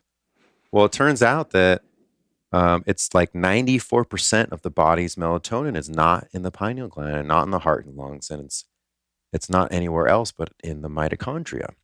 And actually there's a whole very much separate system of melatonin that's all sort of isolated and separated in the mitochondria. And if you take melatonin, this is what I understand anyway. If you take melatonin supplements, a lot of people do, it doesn't penetrate the mitochondria. It's not accessing the system. And in fact, the pineal gland, so the release of that melatonin that can go into the blood and get into the bloodstream, move around in the body, that's only really used at the cellular level if you don't have enough of this mitochondrial melatonin running around. So first of all, melatonin is the number one antioxidant agent in the body. Number one. It's there to heal and deal with dying tissue and like repair and reconstruct. It fights oxidants, it fights free radicals, and all these things that cause us to age and cause disease in the cells. Number one actor. Number one anti-cancer nutrient in the body too. Yeah. And so guess what? Guess what stimulates the production of mitochondrial melatonin, which is 94% of the body's melatonin. Let me guess. Near infrared light. It's unbelievable, so cool. Dude. It's so trippy. Did you see the study, speaking of the body as a giant solar panel, essentially, or these photoreceptors we have in our skin? There was a study when I first started geeking out on blue light, wherein they were trying to see if it was also the case, as is when you get blue light in your eyes at night, it shuts down melatonin production for a number of hours, whatever it is, 2, 3, 4 hours afterward. So they covered someone's eyes with, I'm assuming blue blockers or something, and then just shined blue light on the back of their knees. And it also shut down the melatonin production, just like it did getting it in your eyes. Like even getting bright white or blue light on your skin also shunts melatonin production. Right. Did you see that? I've heard of that. Yeah, but it's so interesting that there is in fact, this one I'm not imagining because I remember reading the study. I mean, they conducted the study in a lab and it's a thing, So of course, then afterward, I got all paranoid because I would have blue blockers on, and then I'm like, oh man, I walk in the kitchen without my shirt on, and there's that fucking LED light, So then I got all paranoid. It'll be a new product line for Gilded. We blue light blocker clothing. Exactly. I've literally never met anyone in my life who doesn't like a little sex from time to time. In fact, some folks like it a lot of the time. The thing is that for men, their physical readiness is an important part of making this happen. Remember the last time you were at the gas station and you saw on the counter those horribly branded erection pills? Did you ever take a second to see what's actually in those products? They are terrible for you, just super toxic. And the same goes for most of the medication on the market that claims to help men in the bed, but who wants a 4-hour erection, nasty side effects, heart problems, and a possible trip to the hospital to get rid of that thing? Well, luckily for me and maybe some of the men listening, I recently found this really cool product called Joy Mode that fills this gap. It's a performance booster, much like a pre-workout, but for sex. It's really cool. Joy Mode's gig is that they make natural and science-backed sexual wellness supplements for men. Their sexual performance booster is designed to support erection quality and firmness and sex drive. It contains clinically supported doses of L-citrulline, arginine, yohimbine, and vitamin C. To get yourself primed with the old Joy Mode, all you do is tear open the sachet and mix it with a glass of water, just like your favorite electrolytes. And about 45 minutes later, it's going to be magic time. You'll notice better blood flow, better erection quality and firmness, and increased sexual energy and drive. I've actually taken this product myself many times, and frankly, I was shocked that it actually worked and provided 0 side effects. Do you gentlemen want to spice things up in the bedroom and boost your sexual performance? And do you want to do it naturally without those nasty prescription drugs? Well, we've got a special offer for lifestylist listeners right here. Go to usejoymode.com/Luke and enter the code Luke at checkout for 20% off your first order. That's usejoymode.com/Luke. I think with all of this, it's nuanced, and like if you get too, it's like, I don't know, it's a balance, right? Psychologically, if one gets too paranoid and caught up in this, you're putting yourself in a sympathetic nervous system, cortisol, adrenalized stress state, worrying about all this shit, right? Which is probably worse for you than just being under the blue light and being relaxed and just handling it, right? So I'm always trying to find, the balance, and my goal with talking to people like you is sharing information with people so at least you're armed with some fundamental facts in terms of, our biology and how we respond to our environment or not, but then also finding solutions that are practical and not too crazy and inconvenient. And knowing when there's just some things that are just outside of our control, and you just kind of have to live your life and enjoy it. And there's not necessarily a question or an answer in there, but just as a blanket statement, mostly speaking to myself, because I tend to get really neurotic about this shit and try to be perfect about everything. But I think there are some tools, like what I mentioned, having this light in my office. And then also, I took the one from our house, and so now I don't have that. But I was also using this in our temporary kitchen because I can't change the light bulbs in the fixture. It's just there. Yeah. So if I go in there at night and I need a lot of light, it's going to be blue light. So I flip this on, to just balance the light. And for me, I just become habituated, where I become less paranoid and uptight about it. It's just like, oh yeah, if I'm going to walk in that room, I'm going to hit this certain light switch, or I have a pair of my blue blockers there and I throw them on, and I just kind of build it into my day-to-day life. So I don't have to spend so much time and energy worrying about it, which is probably also not good for you. I love that. We do. We get into the weeds of these things, and we become like hypochondriacs about everything. Yes. And yet, I feel like what you're saying is really important, and that would be the message that I would also promote is one of hope. You can talk forever about all the problems of society and all the problems of modern health and our toxic exposure to all these things, and how we're really in a bad way, and we have so much stress in our lives, and there's 6G and 8G and 10G and all that. And yet, the solutions are really simple. And what I love about these things, particularly what I do, but sort of the biohacking stuff in general, is that the solutions are incredibly simple. And particularly like sauna and light. What I love about sauna in general, also with my sauna, is that you just sit there in your lazy butt and you don't do anything. And yet there's so many different things going on, with the SaunaSpace sauna, the Faraday sauna, like what you have. You have the light therapy and the photobiomodulation, the melatonin, the mitochondrial stuff. You have the purification of the body. Sauna reduces your risk of dying of all things the more you use it. So that's pretty amazing for so many things. But there's also doing grounding therapy in there. The sensory deprivation that you have, the break from all the fight or flight stimulus you're overwhelmed with. What's funny about your Faraday sauna, and I don't want you to explain that for people that don't know what it is, but because I don't get cell service in there, it makes me not like listen to podcasts and stuff. So I go in there. I mean, sometimes I got to admit, I'll have one pre-downloaded and I'll go in and listen to it. But it's encouraging me more to go in there and just have a moment of solitude and get rid of the electrostatic noise of all the EMF in the environment, and actually just be with myself and just do some breath work and just calm down. So I actually like that feature, that it makes it's easier to divorce yourself from your phone for those of us that are quite addicted to our phones, because you go in there and it doesn't work. You're like, no signal, because you're in a Faraday cage.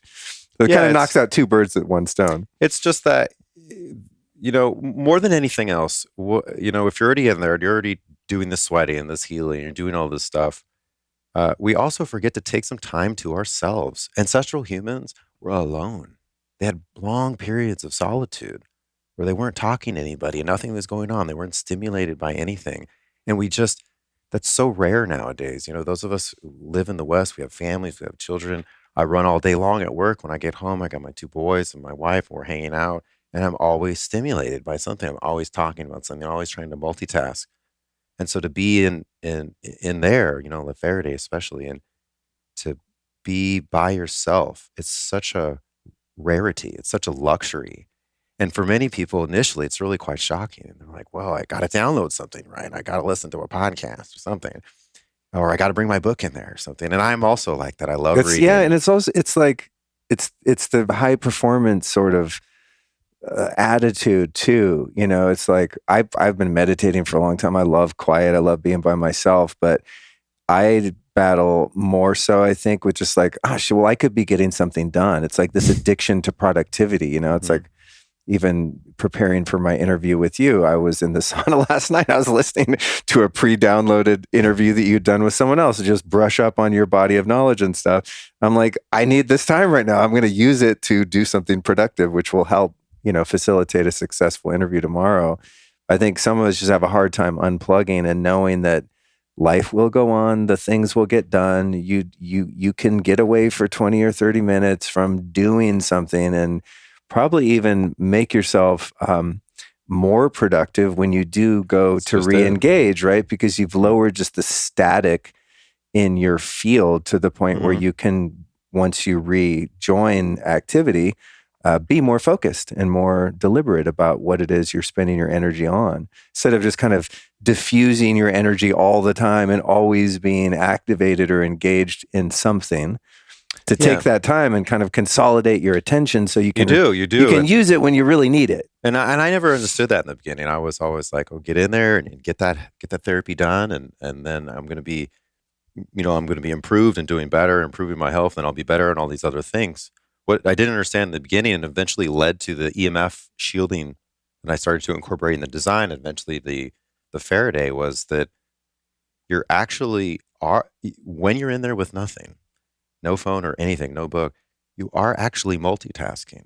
But from a biological perspective, you're doing all of this healing, um, and again, we get back to the biochemical and the physiological. Oh, I'm getting the mercury out, and I'm fixing this melatonin system and all that. And really, it's we're beings of energy. We're on an energetic level, and if you can appreciate that and just give yourself a little bit of time for that, you'll find that you're getting more value minute per minute out of that session than you could possibly get doing anything else that you could possibly be incorporating there. And then when you get out, your brain works better, your mind works better, and I feel like energetically and karmically, you're more powerful the more you fully commit to that really short period of 20 minutes of just being by yourself.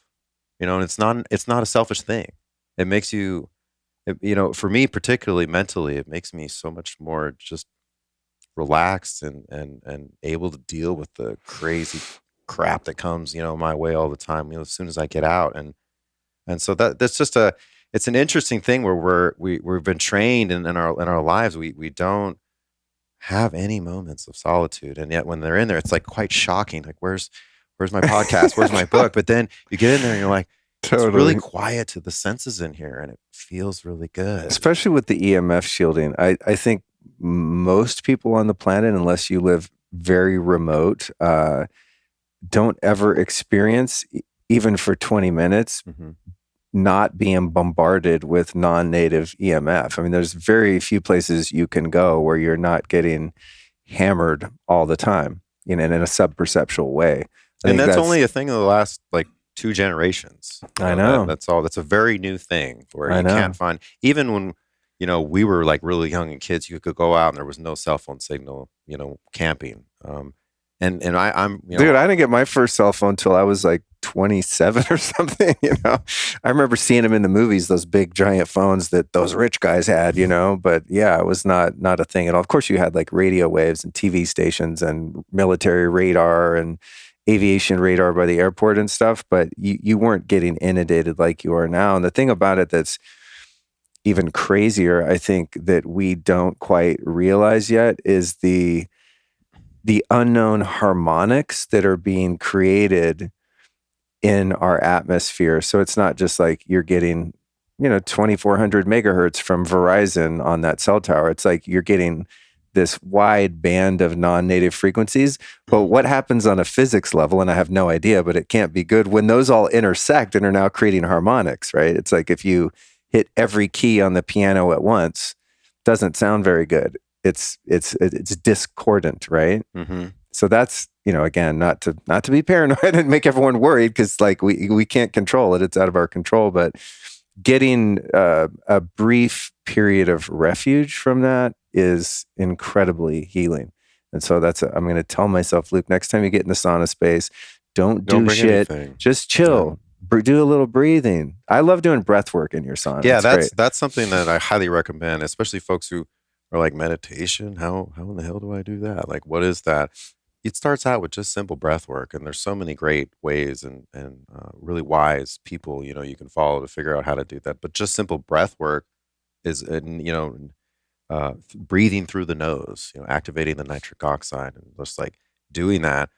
I did actually a breath work exercise on our Instagram live recently, and with a breath work specialist, and it's so cool how it takes like 5 or 10 minutes, and then all of a sudden you enter this sort of deeper reality, and you get get more centered, you get into your body. And so, yeah, I would highly recommend that to anybody. And that's, again, back to the message of hope. We're not stuck with all this. We don't have to be paranoid and negative and like, oh, this world's gone to hell. If we take care of our bodies, if we take that break from the EMFs and we sweat and we purify and we redose up with near infrared light and trigger all these healing things, and then we recognize that, hey, not too much blue light after dark, food is medicine, real food, and a few other simple, intermittent fasting. I'm also a huge fan of, by the way. These things make us strong and make us resilient. The human body has incredible constitution. It can go so much. It can take so much. So if we just take these time to recharge using these ancestral wisdom practices, I feel like there's no problem going out in this high EMF world with the toxicity, and you're out at the restaurant and you're drinking the tap water and the foods. It doesn't matter because I have a physical and mental and spiritual and energetic practice that sustains me and regenerates me, pretty much every day.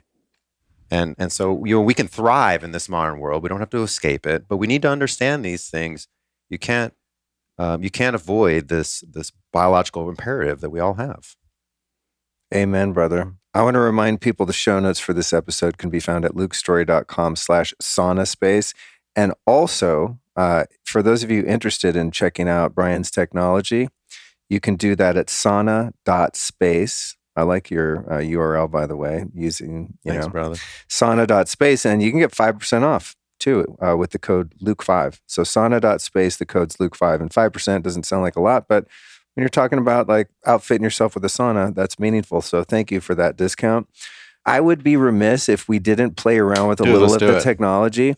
So those of you listening, this might not be as interesting as those watching. You can find this video on YouTube, but Brian's got what we call the C camera over here. And so, hey, C camera editors, we're going to see if we can get some of this light spectrum and flicker testing actually on camera. So I think as you do it, if you just kind of hold up what you're finding to your camera over here, we should probably be able to make some sense of it. So what I have here is called the HOPU or the HOPO.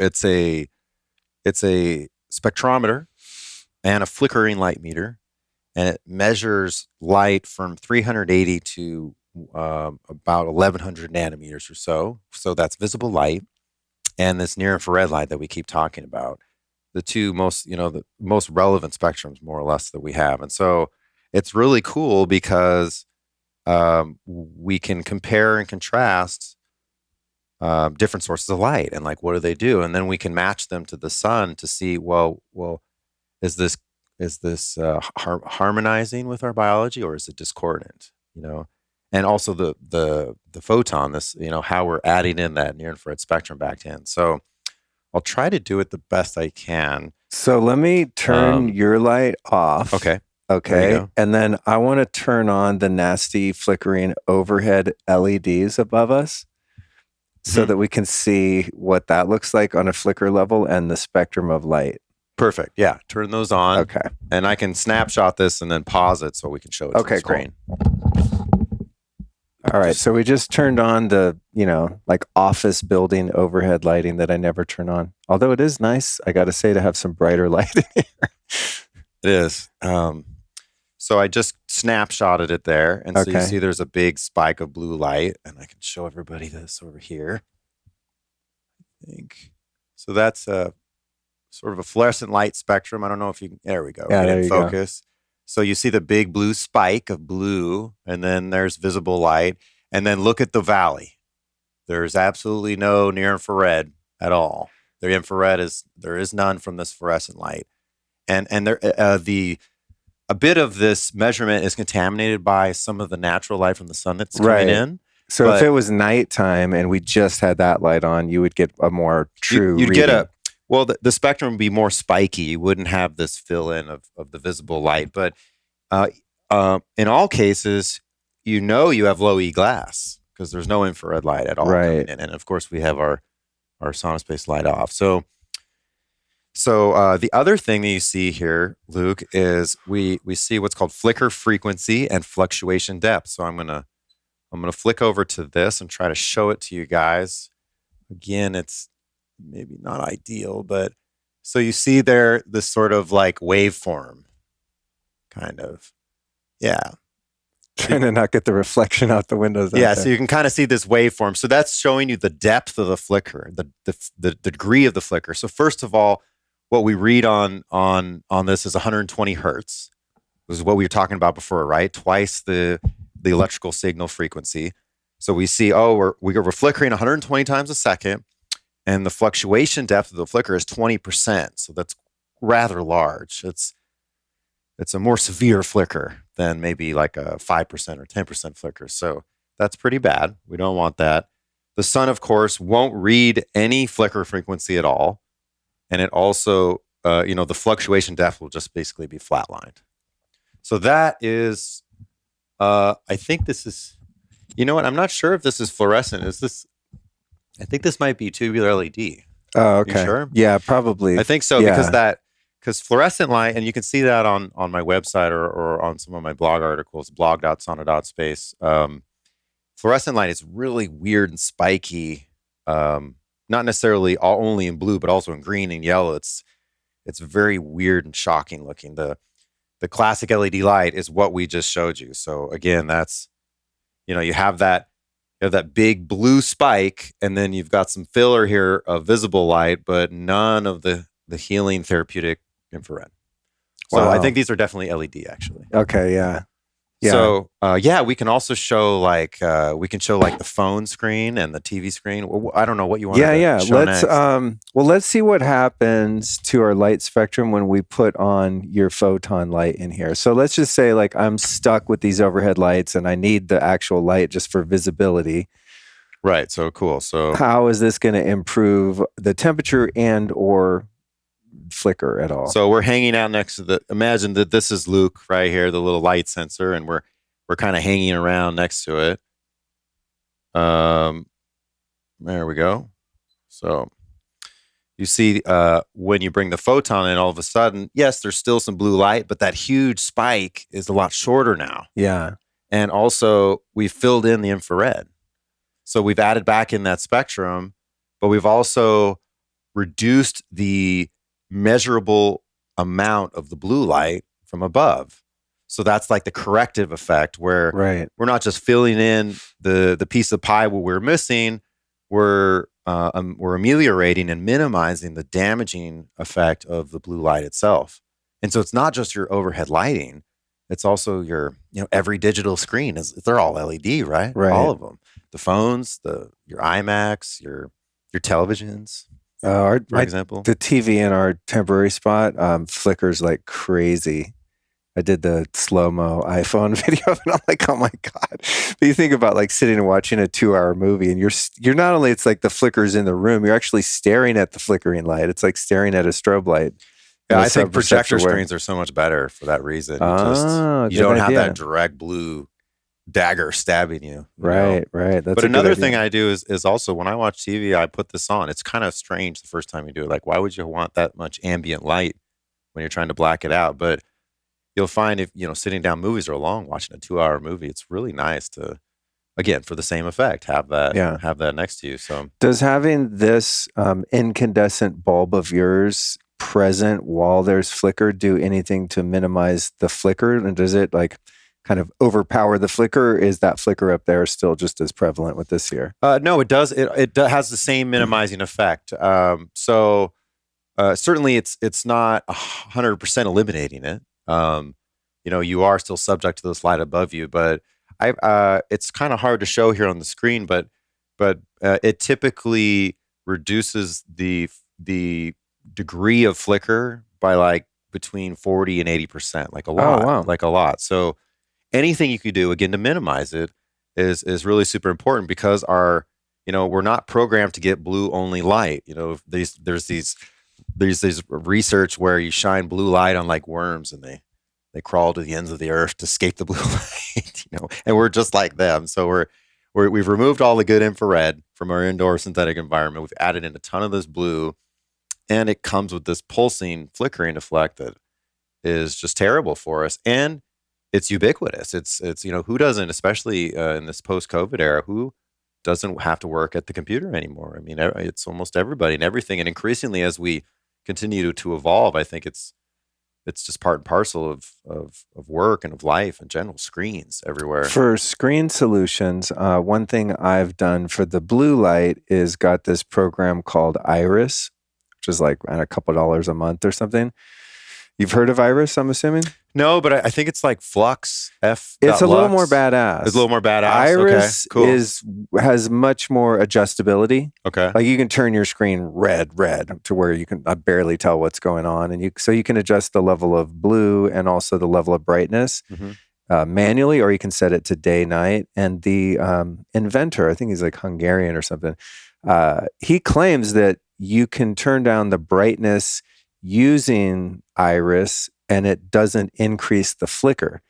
Because if I'm not mistaken, if you just take a standard, say, Apple computer and you want to turn down the brightness on your screen, you're essentially using a dimmer switch on the LED that's illuminating your screen. You're going to get more flicker off your screen if you dim your screen than having it fully illuminated. Do you know? Yeah, no, I agree with that. Although there are some newer technologies that help minimize the degree of flicker from LEDs. Like you can buy computer screens that are low eye fatigue, so-called low eye fatigue certified or low eye strain certified, and they're essentially using direct current drivers to try to provide more of a stable delivery of the electricity to the LED, so it's not pulsing, even though it's alternating current. So I've actually tested a lot of screens, and my iMac is one of the better ones that I've tested. Oh, good. That's what I use. No, it is. It actually is pretty good. And so, depending on the technology, yes, there's. I think when you reduce the visible light, there's a little bit of, of maybe flicker issue that gets more severe. But all of those programs really help a lot with the blue light, and I think we should. I think I can show that pretty well with my phone. So that's cool. I've never heard of Iris, so I'm going to check them out. Yeah, it's great. Because it's great. But certainly the market, the mainstream market has understood finally this, and like with iPhones, you have the night shift mode. That for me, I turn that all day long, and on my computer screens, I actually use that and another, filtering program to. My screen looks really brown, basically. But I can show you right now with a meter how effective that is, with and without night shift, and even without night shift in light mode versus dark mode, and sort of the brightness. Did you itself. set your iPhone where you can triple click and turn the whole thing dark and then red? Yes, that's my top secret. Well, it's no longer very secret, but you can turn your red color filter on, and you just see the blue spike. Drop even more. So I'd like to actually show that. Should real I quick. turn off this flickering LED? Yeah, turn that off so we can get a more pure measurement here of kind of what's going on the screen. And yeah, so I'm going to start out. So first of all, I have night mode off, and I have true tone off. Okay. And I have dark mode off. And for those listening, these are just settings on the main menu of your iPhone. Yeah, in your iPhone, if you go to the sort of the light menu, the brightness controller, you could turn off these color filters and these true shifts. And then, of course, I also have the triple tap red thing that I have that, we'll keep that off here for a second. Okay. So this is the way the average iPhone user uses their phone. Full brightness all day long, and none of these special modes. And then also, I'm on a screen here that is, a bright screen. I'm not on a website that's dark mode, which actually we just came out with dark mode on my website because, oh no way, and it really is. That's cool. It's way less toxic, and now I force dark mode basically on everything. No, it's just really nice for your eyes. But anyway, so if we measure let me get to the right screen. Oh yeah. So. Let's get a little flicker rating. Let's give it a second.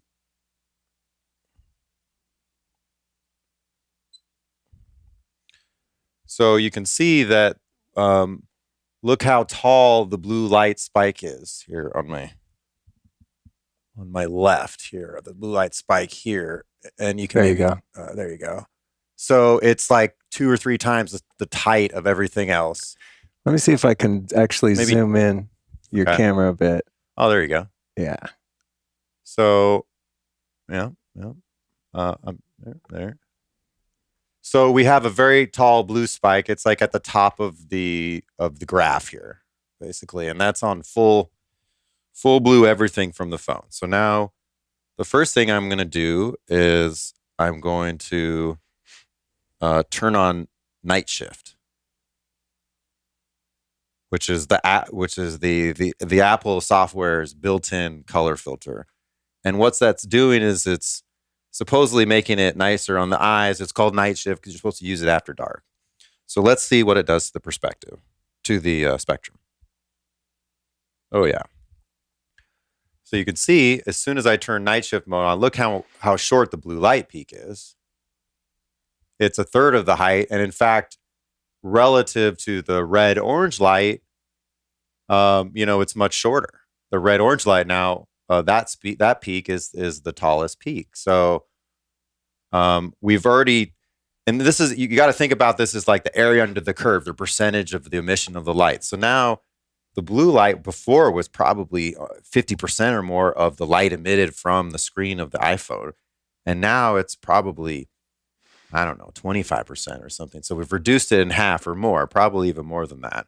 That's crazy to think that probably billions of people are laying in bed at night, like with their phone on full blue, full brightness, like right in front of their face, and then going, why do I have insomnia? It's right. crazy. And why is my eyesight worsening?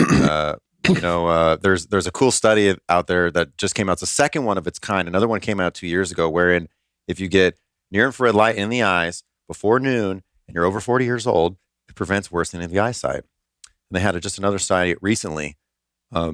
So that's how the near infrared light amongst all these other tissues of the body is helpful for the eyes. But the flip side of that is blue light. Blue light causes little holes in your retina over time. So if you look at the retina of someone who's constantly working with LED and blue light all day long, they have like thousands of tiny little pinprick holes in their retina, and all of that leads to, there's various manifestations of that. It could be floaters, it could be macular degeneration, so many other things. But this worsening of the eyesight that folks who were born with perfect eyesight and eventually need reading glasses is now starting to occur when folks are like 25, 30 years old instead of when they're 50 years old. Wow. And it's blue light is actually from LEDs is so toxic to our eyes.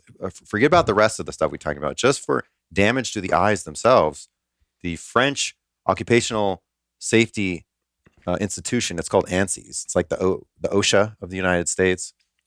They, in 2015, put out a memorandum saying, do not use LED lighting for home and office environments. It should only be used for industrial lighting purposes because it's so damaging to our eyes, just like all day long. And that's what it does. It's very damaging. So being like this after dark, it's not just messing with your sleep cycle and stuff. It's blinding you, slowly but surely. And it's a very cumulative thing.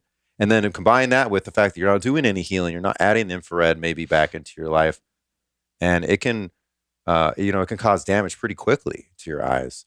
And so again, from a consumer perspective, these companies are like, well, we want people to use their devices even longer. So, okay, maybe we'll dial down the blue a little bit. and so you have like night shift built in, but 15 years later. Yeah. But even that's not enough. So I'm going to show you one more time, but what I'm going to do is, and you can turn this on in your settings. I think it's like, let me tell you, it's in the settings, and the Android phones have a similar thing that you can do. Yeah. You can look it up, but in the settings, it's under accessibility, and it's called, and then if you go to display and text size, it's called a color filter. And you can come in here and you can hotkey it with my side button that I have. But if you just come to the settings, you can click color filters, and you can pick color tint and make it, if you want to make it really red, you can, and then you can make it really, really intense. So that is probably a little bit too intense unless it's, I was in bed per se. Yeah. But even if I turn it to this, and by the way, if I'm not outside in the sun, I have it with my red color filter on all day long indoors. Yeah. It's set, so it's just enough that I can comfortably read it, but I'm dialing that down. It's only really outside do I ever turn that off, because in the bright sun, you really need that to even read the screen. Yeah. So now I have it on a red color filter, and I'm going to go back to the same screen I was on. I was in Google Maps here, and we're going to do one more test and see what this spectrum looks like. Yeah. So now if you look at the spectrum, you can see the blue light is basically gone. It's basically flatlined. There's a little bit of a hump there, but look at the emission of the light. It's pretty much all orange red. And that's why, and that's the way it appears to the eye. It's very orangey red with some brown in it. And that's, we've basically reduced the blue light exposure to a very, very minimum. And like I showed you before, if you take this now and we continuously measure it, even with that little amount of blue light, or maybe we'll see something more dramatic here if we turn off our color filter a little bit, add a little blue light in, and then I'm in front of the blue light. But if I add in the photon, now look at the spectrum. So you see, not only have I removed the blue and I've really flatlined it, I've added in so much infrared that if we measure the area under the curve and measure the percentage of blue light, it's like all gone. That's so cool. Completely. And all we did was we brought in this huge, it's a specially designed light bulb and all that, but it's this big, huge 250 watt incandescent bulb that adds in this, this amazing spectrum that we're all craving. We don't, and people don't understand why. They just they'll when I go to a show, they'll sit in the sauna, and the shows are really toxic. Lots of EMF, lots of fluorescent LED light, lots of stress, everybody's on their phones. And people will go inside the sauna, and we always have the Faraday sauna. So they'll go inside the Faraday sauna. I'm like, don't take your phone in there. I'm like, and your Apple Watch, and your Oura Ring, and your this. And people are like stripping down all this gear that they have right on them. And they get inside, and they'll typically sit in for, between 1 and 4 or 5 minutes just to try it out. They're at the show. And the most common reaction when they get out is they get out and they're like smiling and they're glowing. They feel great. And it's indescribable for them. They're getting out. They're like, I feel good. I don't know why. And it feels so toxic out here. And it's like, it's hard for people to appreciate. How can this light do all these things? How can photobiomodulation across 8,000, peer-reviewed studies do all this healing, do all this, this amazing stuff to our bodies? Because it's just light, bro. It's just light. And yet you'll find that it does work. It just takes a little bit of time. So you use it and you're like, well, I feel good. And then you'll use it the next day and you're like, all right, that feel good. And then all of a sudden you're like, wow, I don't have my gut feels good. And, I had bowel movement and I have more energy and stuff. So it's both really powerful and subtle, this effect of having natural light in our lives. And so this stuff, you also, if you put that flicker or if you put that filter on the Iris or whatever program you're using, the first time you use it, you're like, it's really brown, And then if you use that for 3 or 4 days, you get habituated to it and you cannot work without it. And, totally. And for me with this, I cannot work for any long periods of time without this. Just like I have AirPods, AirPods Max or whatever, and I use them once in a while, but I use them infrequently, only, for convenience. And I just can't do a phone call more than 10 or 15 minutes with it. It's really aggravating to me. So I finally found these plug-in headphones, which are not easy to find anymore, actually. And anytime I'm doing any routine calls, so at work, it's always just through the computer, the smartphone, the computer. And I just I cannot do phone calls like this anymore now that, not for long periods of time, now that I've got used to more of a healthy lifestyle. Perhaps now, more than ever, humanity is under an incredible amount of stress. Hell, even when the world's not this insane, normal life can be stressful. And aside from just being uncomfortable, stress can take a toll on your body, raising your blood pressure, making it harder to sleep, draining you of vital energy, and making you more irritable. That's why I strongly recommend that you supplement with magnesium daily. A shocking 75% of people are magnesium deficient. That number might be even higher among business owners and C-level professionals. That's because stress depletes magnesium levels. And this can, of course, trigger a vicious cycle of rising stress and severe magnesium deficiency. This magnesium stuff is so important that it's involved in over 300 chemical processes inside your body. It's a critical mineral. Having enough magnesium can give you better sleep, more energy, healthy blood pressure, less irritability, a calmer mood, stronger bones, reduced muscle cramping, and even fewer migraines. Sounds awesome, right? Well, to experience these health benefits, you have to get the right kinds of magnesium, and most synthetic magnesium supplements just don't cut it. That's why I recommend Magnesium Breakthrough by Bioptimizers. It's the only organic full-spectrum magnesium supplement that includes 7 unique forms of magnesium for stress relief and better sleep all in one bottle. This stuff's incredible, and I actually took one this morning before I left the house. I was thinking about that as I record these ads. I'm like, okay, when did I use it last? Yep, it was today and almost every day. So for an exclusive offer for you Lifestylist Podcast listeners, go to magbreakthrough.com/Luke and use the code Luke10 at checkout to save 10% off and get free shipping. That's magbreakthrough.com/Luke and use the code Luke10. Yeah, you do habituate yourself.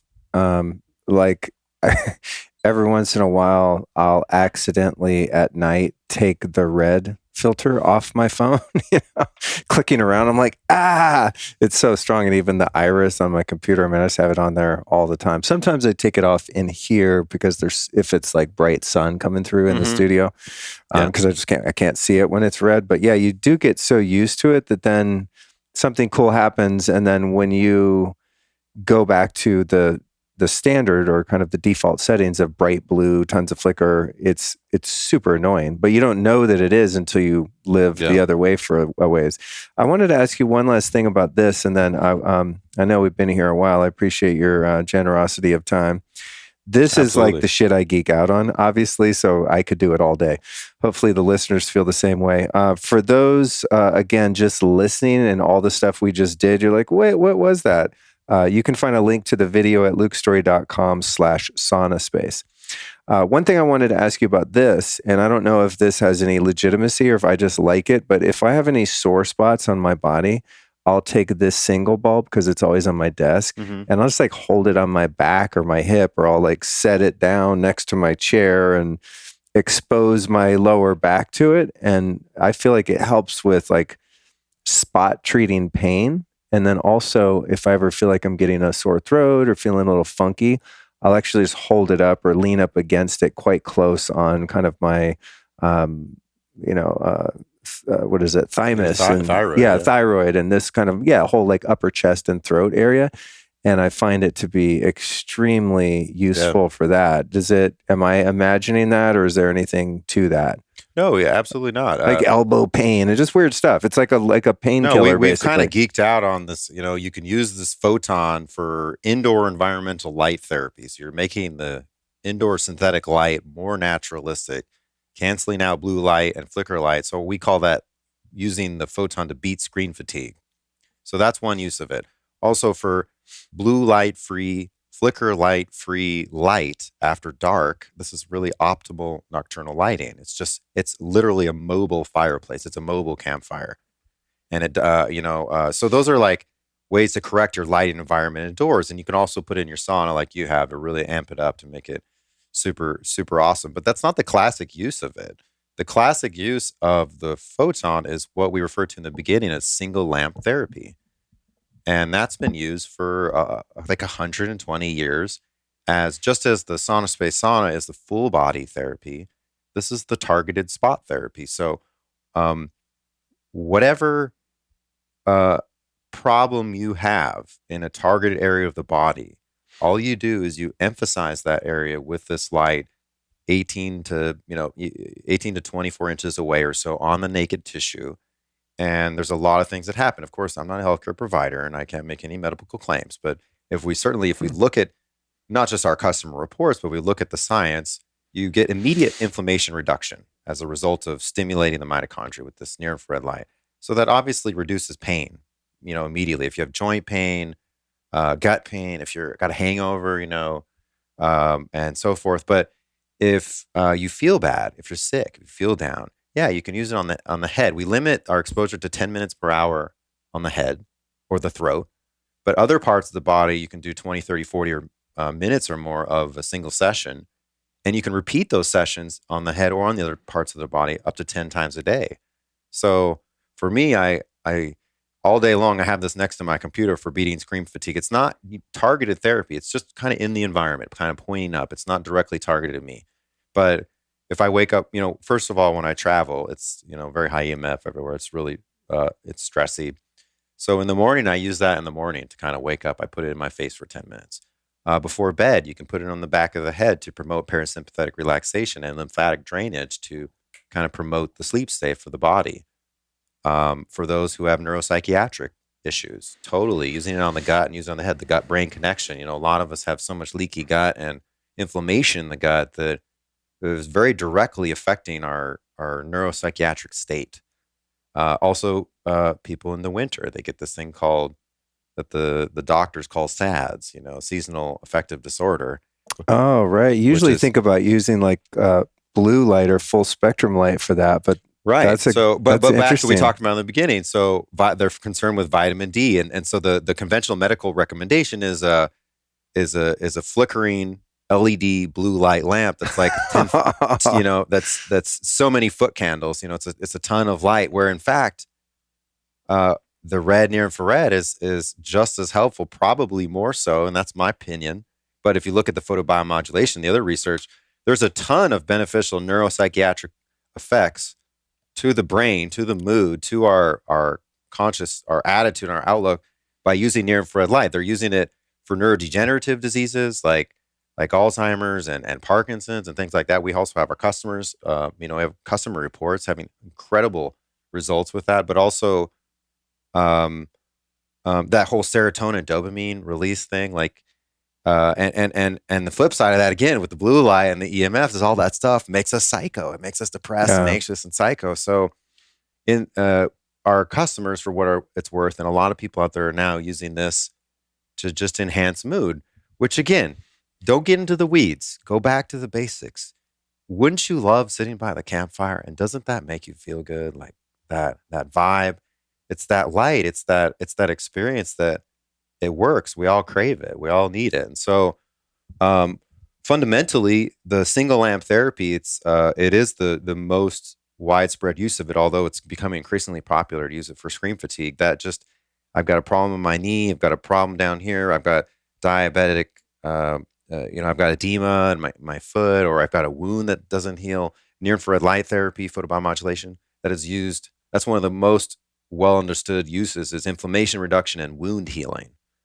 That's been used for a long time for that. So we have the biological, physiological wounds, and we have the mental, spiritual wounds and traumas, and you can work through and sauna as well. I mean, great for that. But those of you who are skeptical of this concept, and you're like, what, light, this and that and the other, it's not just more, lower cost and easier to use. It's so passive. You don't have to get in the sauna and spend 20 minutes, shower afterward. That's more of a time and space commitment, as it were, even though well worth it. This is, so many people buy this now and they just have it next to them, and people call it their goofy light, or their happy light or whatever. And people don't understand. And then they're like, dude, I love that thing. And I have to have that, I have it all the time. And it gives people more of appreciation and respect for this idea that we're beings of light and we're subject to light, and it's so powerful in its healing effects. And yeah, absolutely, people, we have a lot of athletes that use it for injury recovery, reducing dramatically your recovery time from like a quad tear or whatever things are. They're using it for recovery after surgery. They're using it for recovery after radiation therapy, actually, and like breast radiation therapy and chemotherapy and so forth, to basically re-purify and re-cleanse and rebuild after all these super invasive, like toxic therapies the conventional medicine offers, that maybe prudent or appropriate for certain circumstances, but they always come back to light and heat to normalize things and fix things, and deal with all these side effects. And anyone can use this stuff, by the way. So that's an important point to make. There is not really any contraindication for any of this, other than, small children need to be supervised, of course, and pregnant women. Usually we try to avoid any sort of excessive heating of the fetus because we don't want to promote any inflammation to the developing nervous system of the fetus. But beyond that, any age group, any, a male, female, any sort of body condition that you have, whatever you're dealing with, you can use this stuff, and you can use it a lot, and it's very safe. And that's what I love about biohacking and natural wellness in general, and also what I love, about you and your podcast and all the stuff that you talk about. Is this natural stuff is from a cost benefit analysis, it's so much higher. It's high value, low risk, or it's high benefit, low risk, and that equates to a better value. So instead of all this alternative medicine, this goofy light stuff being a last recourse after all conventional medical approaches are exhausted, this should be the first recourse.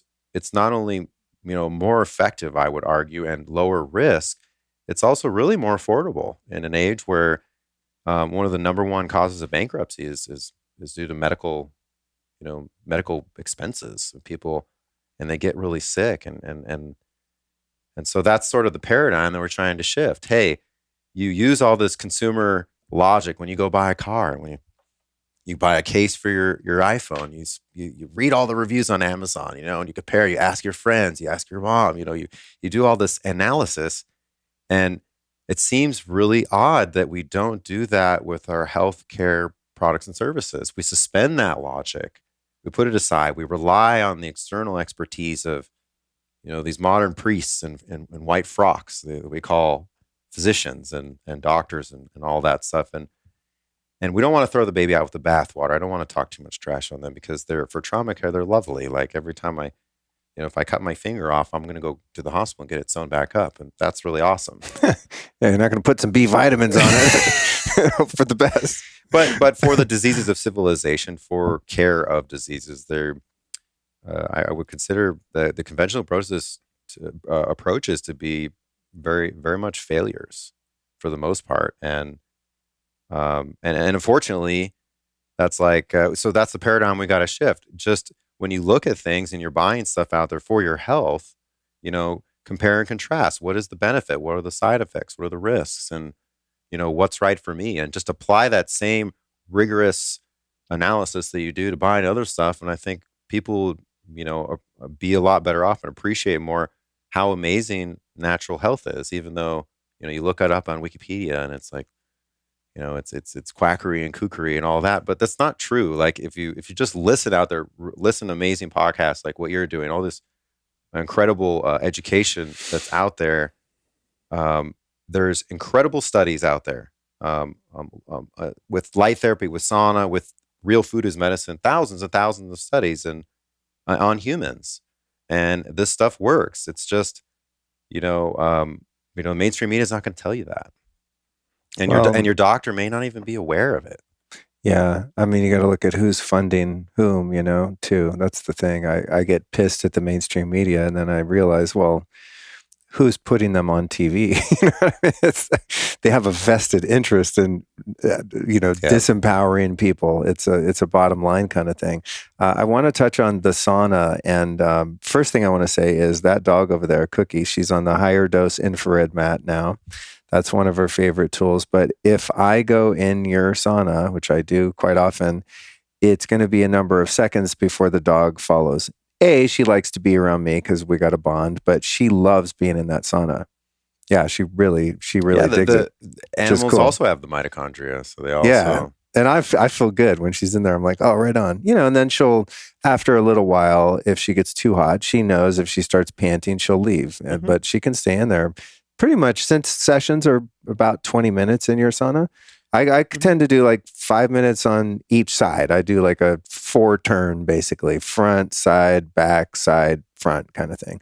And she'll usually stay for the whole time. But on saunas, for people that are like, I want a sauna or I have one, this is like in the sauna industry, and I'm sure you've noticed this, being someone that manufactures and sells your own sauna, there's a lot of competitiveness and like shit slinging in the industry. It's like there are also in the red light therapy industry. Yeah, for sure. Yeah, the red light people very territorial. Sauna people very territorial. Water filtration kind of same way. Yeah. There's a few things, and I'm like, there's plenty of customers for everyone, guys. First, like, calm down. But when it comes to saunas, like, if somebody pressed me, like, what's the number one sauna? I don't think I could answer that because it sort of depends on the purpose and kind of the set and setting. So I love barrel saunas outside. I haven't had one because it's the first time I bought a house, but I'm going to research. By the way, anyone listening, or if you know this, Brian, I'm looking for the most badass barrel sauna for an outdoor scenario. So please shoot me a message if you think you found one that's low EMF and meets all of the things. But barrel saunas are super cool because you can fit 6 people in there. You can hang out at a barbecue and do ice baths. And that's the European sauna experience. Yeah, very social. You go there. It's cool. Yeah. And, there's issues with the EMF probably from the heating coil. There are some fire heated ones that you actually put wood in there, wood burning, right? Those are cool. And they have the effect of heating the air essentially, right? You get really hot air, 220 degree air, and that heats you up in a different way. And it feels good, like a Russian banya or a Finnish sauna kind of thing, right? And then you have, the kind of the gym saunas, the box of rock saunas that are kind of similar to a barrel sauna. A bunch of people can sit in it, and it has an electric sort of heating element that heats up the air. Mm-hmm. Then you have your classical infrared saunas that have heating panels that don't as much heat up the air, but heat up the tissues. And then you have a sauna. Far infrared sauna, sorry. Yeah. Then you have your sauna, which is actually using hot lights to heat up the air and the body, which I love. Now, your sauna, I love as like a restorative, reclusive, single person experience. Mm-hmm. And I'm going to sit in there for a short period of time. And I'm not shitting on your technology. I'm just saying I like different ones for different reasons. I also have a clear light sauna, which I like because I can lay down and just lounge in there. If you have a big enough one, you could do yoga in there. Mm-hmm. Whereas yours is, you're having your own experience for a few minutes. You can't fit 6 friends in there. I guess you could get a custom made one from you guys maybe or something. But I like all the different types of saunas. And beyond that, then you have the higher dose. Mm-hmm. People make the sauna blanket, which is awesome because yours is portable, easy to take apart and put together. And it's light enough. You could just literally move it from one room to another if it fit through the door. But the higher dose sauna blanket's super cool because you just wrap yourself up like a burrito and sweat your ass off in some cotton clothing, and you could take it on a road trip. So I think all the different saunas in my life, whether I have them or use them, kind of have a purpose and have different benefits. And so I don't think there's a right one. But one thing about them all that is troubling to me is the EMF issue. Mm. So even, my clear light sauna I haven't tested it recently, but very low in EMF. They don't say it's 0 EMF because it's not. But when you're plugging something into a wall, it's going to inevitably produce an electric field, a magnetic field, RF in some of the saunas, which annoys the shit out of me. They have Bluetooth and Wi-Fi connectivity in them, so you can, have your iPod wirelessly. Sauna makers, stop doing that or make it really easy to turn off, please. And then they all kind of have issues with EMF, some to a lesser or greater degree. I've observed some saunas in the industry in the infrared space have been, dishonest about the levels of EMF in their saunas. They'll claim no EMF, but they actually do. So, or they'll talk about magnetic field and avoid talking about electric field. Yeah. So I guess, I don't know what the question is. I'm just kind of help people understand that you have a lot of options, and I'm a fan of all types of different saunas. But because you're getting in a sauna to heal, one of my points of contention personally is the EMF issue. And so with other sauna companies that I've, purchased from or work with, I'm convinced that they are as low as they possibly can be. And I feel the benefits outweigh the detriment. But I think what's super cool about what you've done is you've not only eliminated the EMF as an issue, but created the Faraday sauna on that model, at least, where not only is your technology not giving you EMF, it's blocking any EMF in your house or anywhere around. Yeah. And even with this little guy right here, if I got it right, I think you use a shielded or grounded power cable so that this thing is not even blasting you with EMF. Mm-hmm. So maybe just break down your perspective of the EMF issues with saunas in general. Yeah. So first of all, I'm a free market guy.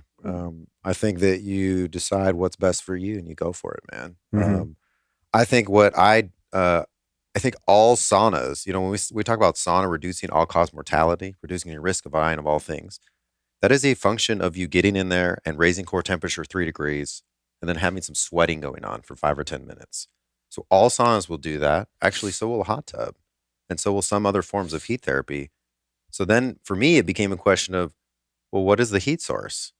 Is it this, what, as you described, a fairly inefficient means of heating biological tissue, of using hot air, which can also be oppressive for people? It's a hot temperature. Folks who have autoimmune and MS and other things, they just can't withstand those high air temperatures. It's too uncomfortable, maybe even claustrophobic for them.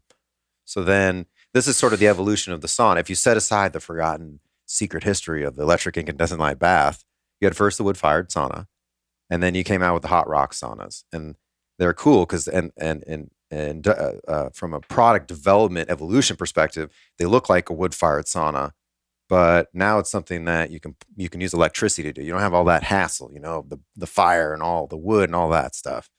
And then they're like, well, this uses a lot of electricity. And so in the 60s, they came out with the far infrared emitter, a long ceramic tube that emits this very low energy, long wavelength infrared called far infrared. That's 3,000 and greater nanometers. So it's not what we do really so much. Although there is some far infrared emission here, we're primarily near. Anyway, so that was really cool. Not only is it dry now, so it's more cozy for people, less claustrophobic for a lot of people. It's a lot more energy efficient. You don't need a 30 amp hardwired electrical connection like the hot rock sauna. You now have something that uses maybe 20 amps or 15 amps. It's something that's more plug and play. And with the lower air temperature and the supposed use of infrared light to heat the body, we have something that's more modern, and more ideal, but they maintain that wood sauna look, right? All of them are these box saunas. They're sort of hearkening back to the classic Finnish sauna and the banyas. But they had no concern of EMF back then. And even today, it's an argument. Does this matter? And again, I go back to, a general endorsement of all saunas. If you can get there and get a sweat on, or even if you can't afford a sauna, you can pour the hottest water you can in your bath and get in there and just stay in there until it goes to lukewarm temperature. And you're doing a full body heat therapy of sorts. And that's something anybody could do. Everybody has that at home. So ultimately, that practice of passive sweating, not gym sweating and exercise sweating, this passive sauna style of sweating promotes all of these benefits for sure. And I would advocate that all of that is way better than not using any sauna. And I also totally agree with you. This whole, all these natural health companies attacking each other. It's like, guys, we're on the same side here. It's conventional medicine and the pharmaceutical stuff. That's where the billions and trillions of dollars, and they have all the marketing money and they have all of the market share. And like, we're fighting over crumbs over here when we should be on the same side and realizing, look, for lifestyle and other reasons, yeah, people want particular products. So for example, with saunas, back to the EMF issue, we didn't understand that man-made electromagnetism may be actually damaging to our health. And so we do now. And we particularly do now because we have so much man-made EMF. Really, the cell phone technology is the most ubiquitous by far. And with 5G, absolutely. But 5G also resulted in an increase of the 4G frequency. So we just have so much wattage now that it really is this ubiquitous thing that's all around. But even before wireless EMF technology, wireless microwave signal, we had electricity. And that's an interesting history. We don't have probably much time left to talk about that. But the advent of electricity correlates with development of disease. That's really interesting. Like the Invisible Rainbow. Yeah. Book. That's exactly what I'm talking about. People reference that all the time, and I kind of get the basic tenets of it, but I've not read it, admittedly. They're just, our sickness and our lack of wellness, our ill health is really rose a lot when we started using electricity, which allowed us to be indoors more, avoiding the sun more. And also with electricity, we don't have to use fire anymore to heat our food, which is very convenient and very great. But when we had fire in our food, we would take the ashes in the fire and put it in our garden. Everybody had their own personal home garden. You grew that, and you had a really rich mineral source that was giving you more nutrients, and and now the food is less nutrifying than ever. It's like empty of vitamin and nutrient and rare earth mineral content. And so these are all kind of subtle aspects of modernity and of advancing technology that are more and more stress and more pressure on our health, and are removing more and more of the healthy aspects of our ancestral lives. So anyway, electricity also causes EMF stress. It's low frequency, 60 hertz voltage. And so anything that's electrical produces an electric field, and then the magnetic field is produced in a perpendicular direction in a cylinder around it. And it reduces dramatically as you get away from the electrical source. But if you're close to it, you're getting an electric field stress and magnetic field stress. So first of all, when I realized all this, and it wasn't the beginning of the SaunaSpace, I was like, well, what do I do? How do I deal with that? So first of all, using shielded power cords is very helpful. So we're basically trapping the voltage, the micro voltage that leaks out of a conductor that has electricity going through it, the power cable, and we're wrapping that in metal, and then we're adding more grounding systems to drain out that leaky voltage that's going all over the place, and draining it out through the ground wire of the electrical device. That's the way a shielded power cord works. But additionally, there was a couple of tricky issues with this technology in terms of the EMF mitigation. One was internal shielding of the internal wiring. So I have kind of a cool proprietary internal design to keep electric field and magnetic field from coming outward from the internal wiring. But then I was like, okay, we figured all that out, but what about the filament itself? Like, that's how the light's made. It has electricity running through this tungsten metal filament that's heating up really hot and emitting the incandescent light that we crave and that heals us. But guess what? Voltage, electric field, comes out like 3 feet off of that bulb. Oh, wow. And so you shielded all the cord, you shielded all the panel, all this, and you have this electric field that's like jumping out and electrifying the user. And this is micro voltage stuff. And those of you, by the way, who are skeptical of this, the American Cancer Association considers over 40 or 50 microamps to be carcinogenic. And so and that's amperage. You're getting a lot more of this stress than that from your average electricity all around your home. And it's absolutely, even mainstream science and medicine understands that to be very damaging to our body. So that led to the Faraday guard here that you see in front of you. And you have the first gen or the second gen over there, but this is this mesh that goes around it. Yeah, and so you can see, for those watching, we can show folks on the TV real quick while we're bring it over to that camera there. So, like I said, all the shielding and the power cord and taking care of all the EMFs there didn't do anything for the bulb itself. So I created this first generation of this cage, had more like a mesh on the front. It was more grilled and it was open. You could stick your fingers in more. And that was just to protect the user from touching the bulb, which is very hot. So just a basic safety design stuff. I've learned that the hard way. Yeah. So and especially if you don't have this, if you just have this in a chicken lamp or something. I hit my knee up against one of them when I was getting out of your sauna one day. I mean, I didn't burn myself bad, but I was like, oh, don't keep your leg there for longer. Yeah. And so what I did is I made this a grounded Faraday cage too, so that it actually traps the electric field that's coming off the filament and drains it out through the ground, so that you can sit in front of it, benefit from all this light, and there's no longer voltage stress coming out of this. And I can measure this. I have on Instagram and stuff. You can see, you can use a body voltage meter. There's cheap ones out there that you can get from like Safe Living Technologies. Has a really cool kit. And then you can use more expensive ones like what I have. And you can measure the body's voltage. And this is the key. Like, what is the influence on the body? And is it measurable? And for all these people who are like, oh, this is foo-foo and all this stuff, there's no science behind it. There's no empirical validation of it. Yes, absolutely there is. You measure the body's voltage, inside and outside the Faraday, and you'll see it's like, a couple thousand volts per meter on the outside. And you go inside and the measurement of the body's voltage immediately drops to zero. And also with this, if you test it in an environment that is, doesn't have any other EMF in it, so you can isolate the signal.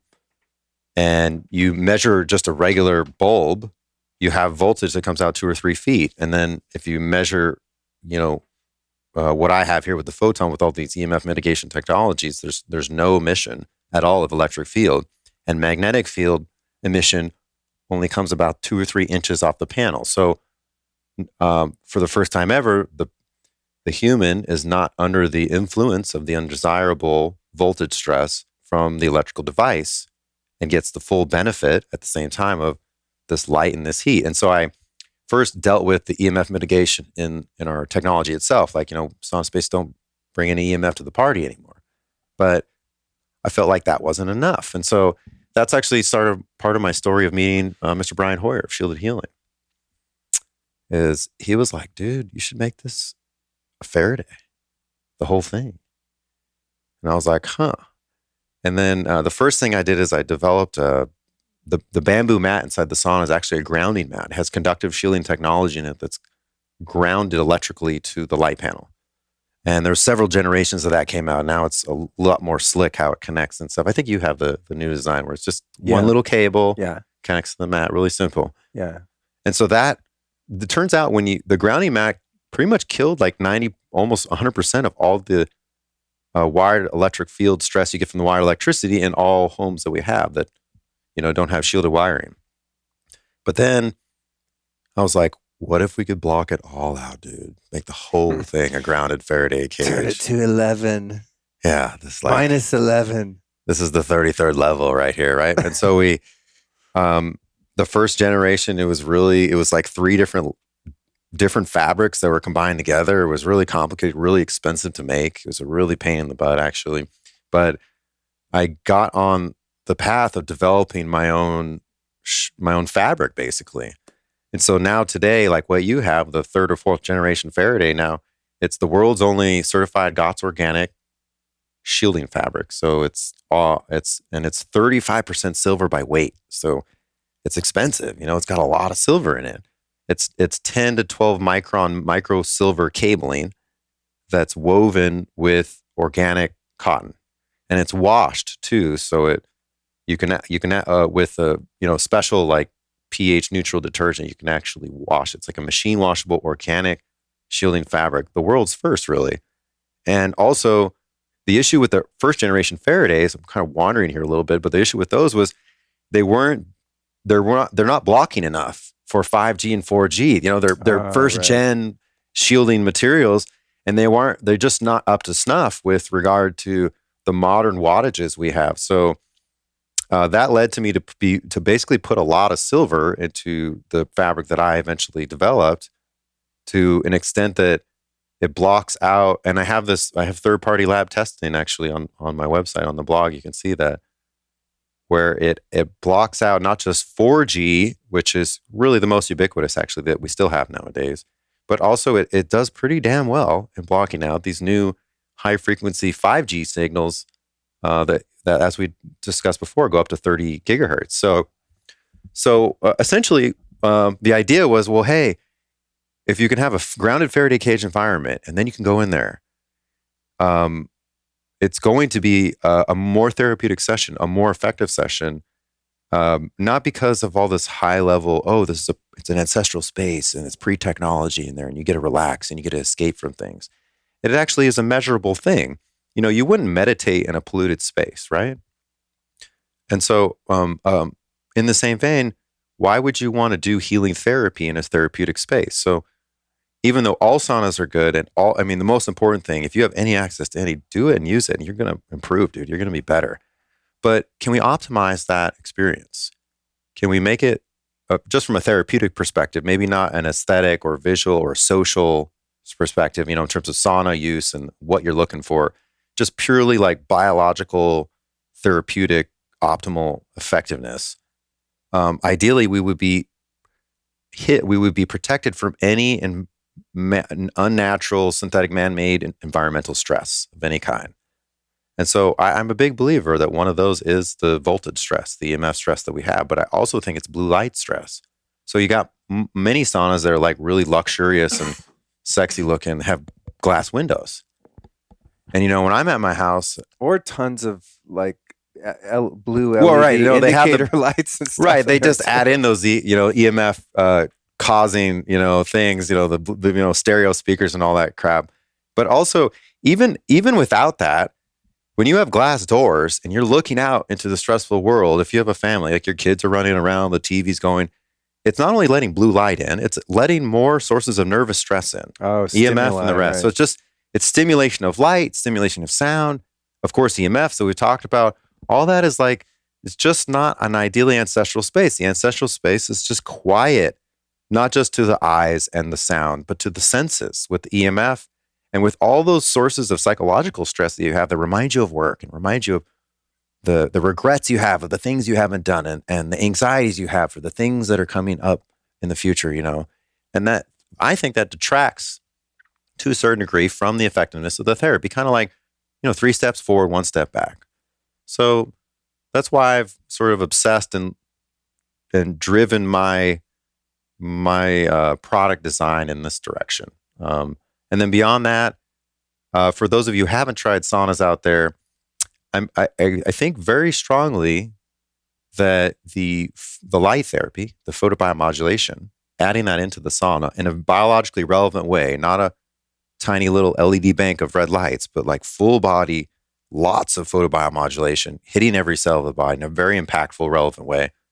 It makes the sauna therapy and the detox therapy less stressful. I mean, let's admit it. Sauna therapy does cause stress of the body. You have these things called healing reactions, where you experience the symptoms of a toxin that you're detoxing. And you're always going forward. You're unlocking toxins out of the cells with this heat shock response. But invariably, some of that toxin recirculates in the blood and can be reabsorbed to a certain degree. So some people get blotchy skin. Some people, experience flu-like symptoms, detoxing pharmaceutical residues from their liver. Some people experience hallucinogenic episodes from prior LSD use. I wish that would happen for me. But other people have talk about a healing session. Yeah. So it's a known thing, and in the addict world, it's called a detox reaction. They know that in the world of addiction, but that applies to really any chemical stress, any chemical toxin you have in your body, but also there's psychological stress that's in there that's locked in. You have what are called limbic memories. You have your middle brain, your mammalian brain is your limbic brain, and your most powerful emotional memories are called limbic memories. And so the brain, there's this book called The Theory of Love or whatever. It's really good. It talks about this, that your memories are like these little patterns and they overlap each other. And you have limbic memories that are these powerful kind of like animal memories, and they're the emotional memories that can trigger other ones. Just like you smell something and it like brings you back to your high school prom. Like the two memories are not connected, but this limbic memory, this mood, emotional memory triggers, some of these other memories. It's the same thing with healing reactions, wherein you can be detoxing a toxin and you will experience memories and psychological traumas that are associated with with that toxin coming into your body originally. So some people like just start crying all of a sudden. Some people get really tired, and some people are like just have these like mental and spiritual, physical releases through the sauna therapy, through the detoxification process. All of that very stressful. So using red light and near infrared light to support and facilitate that detox process and make it less stressful and more effective, we know, kind of with all the cellular pathways, is, I think, a more effective way to do sauna. And then on top of that, if you can block out everything, including all the EMFs with the Faraday, a Faraday concept, I think you have minute per minute the most effective therapy you could possibly do to your body. It's like very much a one-stop rejuvenation machine. And then on top of that, on top of it being less stressy versus other saunas, just from the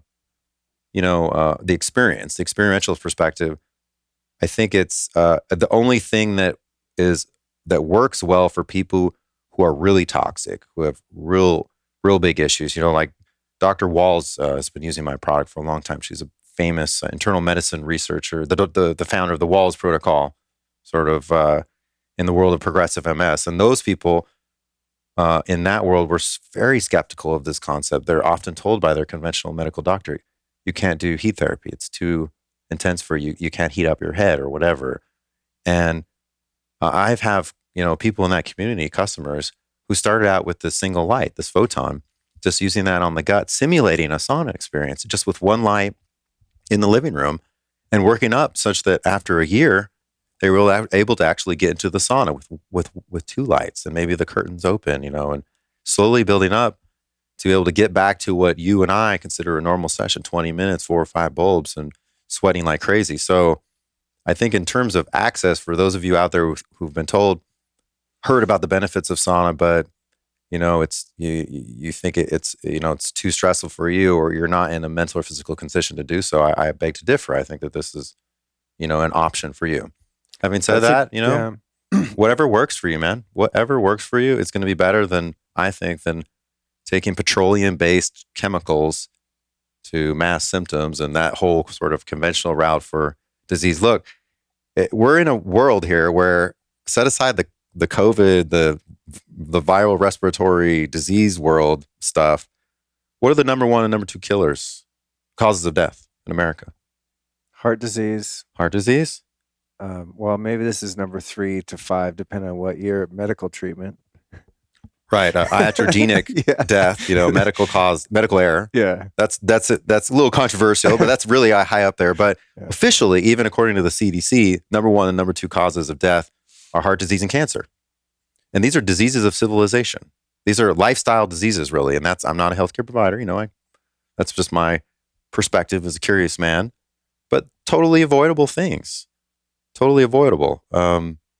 If we, have these, understand there's like different ways, there's tools to get over this. So I'm all about creating a sauna that everyone can use and will be the most effective, because ultimately people don't want another thing. Like, oh, I got to do this for my health now. And I got to work at it and all this. People are so stressed out, man. And they're so overwhelmed with their lives, and it's harder and harder to make money. And, the world is just crazy right now. And so whatever you can do, I think, to make it accessible and easy is ultimately going to be more successful in terms of, person to person. So I love it. That's kind of my approach to the sauna and to the light therapy. Thank you. Thank you for creating something so cool. Thank you for chatting with me for 2 hours and 39 minutes. Wow. I can't believe it's been that long. I know. I knew we would have a good This was fun. Because every time I see you out in the world, like, we drop in about, the latest findings that we're discovering here in this realm. And I'm like, oh man, I can't wait till we record. And I think we literally haven't checked back at my notes, but did we miss anything? Probably not. Let me check just to make sure. No. You covered some things without me even having to prompt you, like the Herxheimer reaction. That whole phenomenon was something I wanted to cover, but you did it.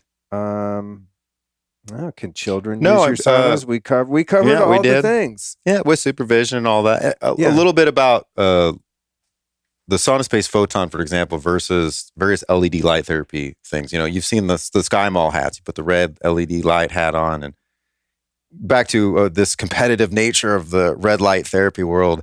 There was actually a company that wrote an article disparaging the use of this type of incandescent light for light therapy, for photobiomodulation. And I eventually, and you can read about it on my blog.sauna.space, you can read it. And I eventually wrote a response where I argued against it, empirically, an empirical arm against it. And then from a theoretical perspective, and then using measurements, using an irradiance meter, and using spectrometer and stuff like that to argue against it. And so, it's really crazy how I feel like all of that was just such a silly waste of time, because all of these things are great to fit into your life. LED light therapy can be quite effective, and it's more of a targeted thing. It's more like vitamin C powder. Use it for 10 minutes, really up close, really effective. There's also the Versa laser. It's a cold 732 nanometer laser. So using a very high powered laser level power of near infrared light in a targeted fashion in joints and stuff to promote great responses. Like, people have great success with that. Yeah, I have one of those lasers, a Power Medic laser. I forget, it's 800 something nanometers, but it's all using the same concept. It'll heal the shit out of a cut like It will, but like 4 times as fast or something. It's and crazy. so you use that in this like really targeted, really short-term manner. And so for me, again, it's like the vitamin C powder. The Photon, like what we do is the orange, in between those really targeted sessions, you go to your chiropractor, you get fixed up, you get these things. What do you do for your daily maintenance and your repair? And so for me, the broad spectrum light that you can use, you use the sauna, the SaunaSpace sauna, for 20 or 30 minutes. So it's a little bit lower wattage than LED light therapy, but you're using it for 3 times the time. So the overall dose you get is very similar, and maybe better because it's more broad spectrum, more natural. But also with the Photon versus those LED panels, you can't use that LED panel all day. You use it for that intense treatment, and then what do you use for the rest of the day? So for this, it's like that. It's just a different approach to thing, and I think both of them can work well. We have customers that have both. And I do. And that's I mean, great. Like you have. I've been using the you have Juve various lights things. for I don't know, many years now. Mhm. They've been one of our sponsors. I have them all over the place in the house, and I love them. I use them all the time. But it's a different experience, too, and it's like has a different purpose. And like for example, I don't get hot in front of it, so if it's like hot in the summer in Texas, I might not have time to do a SaunaSpace session and get all sweaty and have to take a shower. In fact, usually when I use the Juve panel, it'll be after I already took a shower. I'm just about to get dressed, and I'll stand in front of the light with the Vibe plate on under me, or stack it with breathe, my hydrogen inhaler while I'm doing it. Like I'll do a few different things, and it's a nice passive thing that I can kind of stack. But I don't know that like if I had to pick one, I even could. They both have different purpose. Or like if I'm working with methylene blue, then I want that specific unnatural limited bandwidth of 660 nanometers, because that's the one that really reacts most powerfully with methylene blue. Yeah, that's interesting. Now I'll do methylene blue, and I know yours has some 660 in there because it's like a full red spectrum, but and I'll put it up against my artery with methylene blue in my blood. It's a whole other podcast conversation, but yeah, methylene blue and red light is this whole thing. It's really fascinating. But I like the red light panels because of that, or I'll even like put my skin right on it, So it's like, I think there's a purpose for all of it. Kind of depends on there is. And ultimately, you just need to try the stuff out, and figure it out for yourself. So that's why I've been really focused from day one on customer success. I want people to be well taken care of. So from the day one, we've always offered a long trial. And that's all I ask is, try it out, see if it works for you. What's your deal? I know we got a discount for our folks at sauna.space, and then the Luke 5 code gives them 5% off. What's your deal with, like warranty, return policy, all the nuts and bolts? Yeah, well, I give you a little salesy thing here at the end. I just, honestly, if you don't like it and you don't want it, I don't want you to have it. So we offer now 100-day trial, so 100-day home trial. So you get 3 months to use it out. Wow. And if you don't like it, in the United States and Canada, you can return it for free. So it's free shipping and free return pickup. Kind of like those mattress companies, sort of thing. You must not get very many returns because that would be expensive. No, it's interesting that with the long, generous return period, there's less returns because people are less. They get time to try it out. For some people, it takes time to, feel benefit. But then also, there's a confidence there. People are like, oh, you're willing to stand behind it. Well, yeah, I am. And those of you who don't like it, you return it and go try that LED panel and see if that works for you. Whatever works for you is and the thing that you're going to be inclined to use that's convenient, fun for you to use and get good feeling from, that's what you want. So for us, I give you a long time to try it out, the free shipping and stuff. And it's pretty much built to last forever. That's why I like stuff that's like really purpose-driven design that's really durable. So all of our products come with like a 10-year warranty, almost all of them. The EMF shield in the Faraday is a 5-year warranty. But everything else, even the light bulbs themselves. So, it is a light bulb, it does fail. So we guarantee those for 2 years of use. If you buy it inside of our product, it's all our thermal light bulbs included with all of them. But I feel like I've had the first thing I got from you before I had the sauna was just the 4 light panel, and I still have it with the same bulbs. And I feel like that was like 3, 4 years ago. Yeah. So the only I don't leave it replaceable, on all day, but like it was in LA, it was in my meditation room, and it was often cold in there too. So I would just set it in front of me and just blast myself with that light in the morning.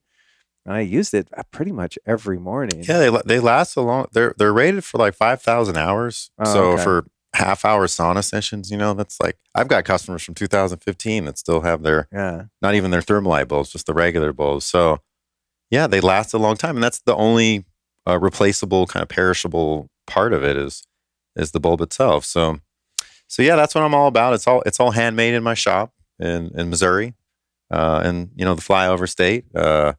And it comes with a really robust warranty, and you get to try it out for a long time. And frankly, you're going to love it if you try it out. And that's the thing that I see at the shows.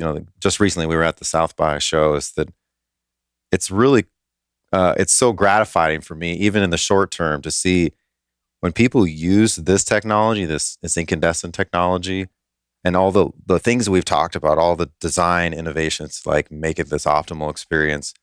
It's something where you can pretty immediately feel the benefit. You can feel the difference. And then over time, as you continue to use it, you do have these long-term benefits that you see from the literature, the disease reduction and all that. But it's cool to have something that it's not just this supplement, I take that I've been told it's good. Like you immediately and viscerally feel this is doing something good for me. Yeah, that's very true. I think that's something that's challenging in terms of money that you spend on supplements, because you don't really know if it's working, especially because it takes some time. You might take something that's great for mitochondria or whatever it is. And it's like, I don't know, there's a lot of placebo in there too. Like, I'm taking this new thing. I think I have more energy. And so you do have more energy, right? But with something like this, and you're right, at the shows, it's fun to see people like come in your booth and they get all like lit up, no pun intended. But it is something that you get a more immediate subjective experience of. Are you going to be at Paleo Effects this year?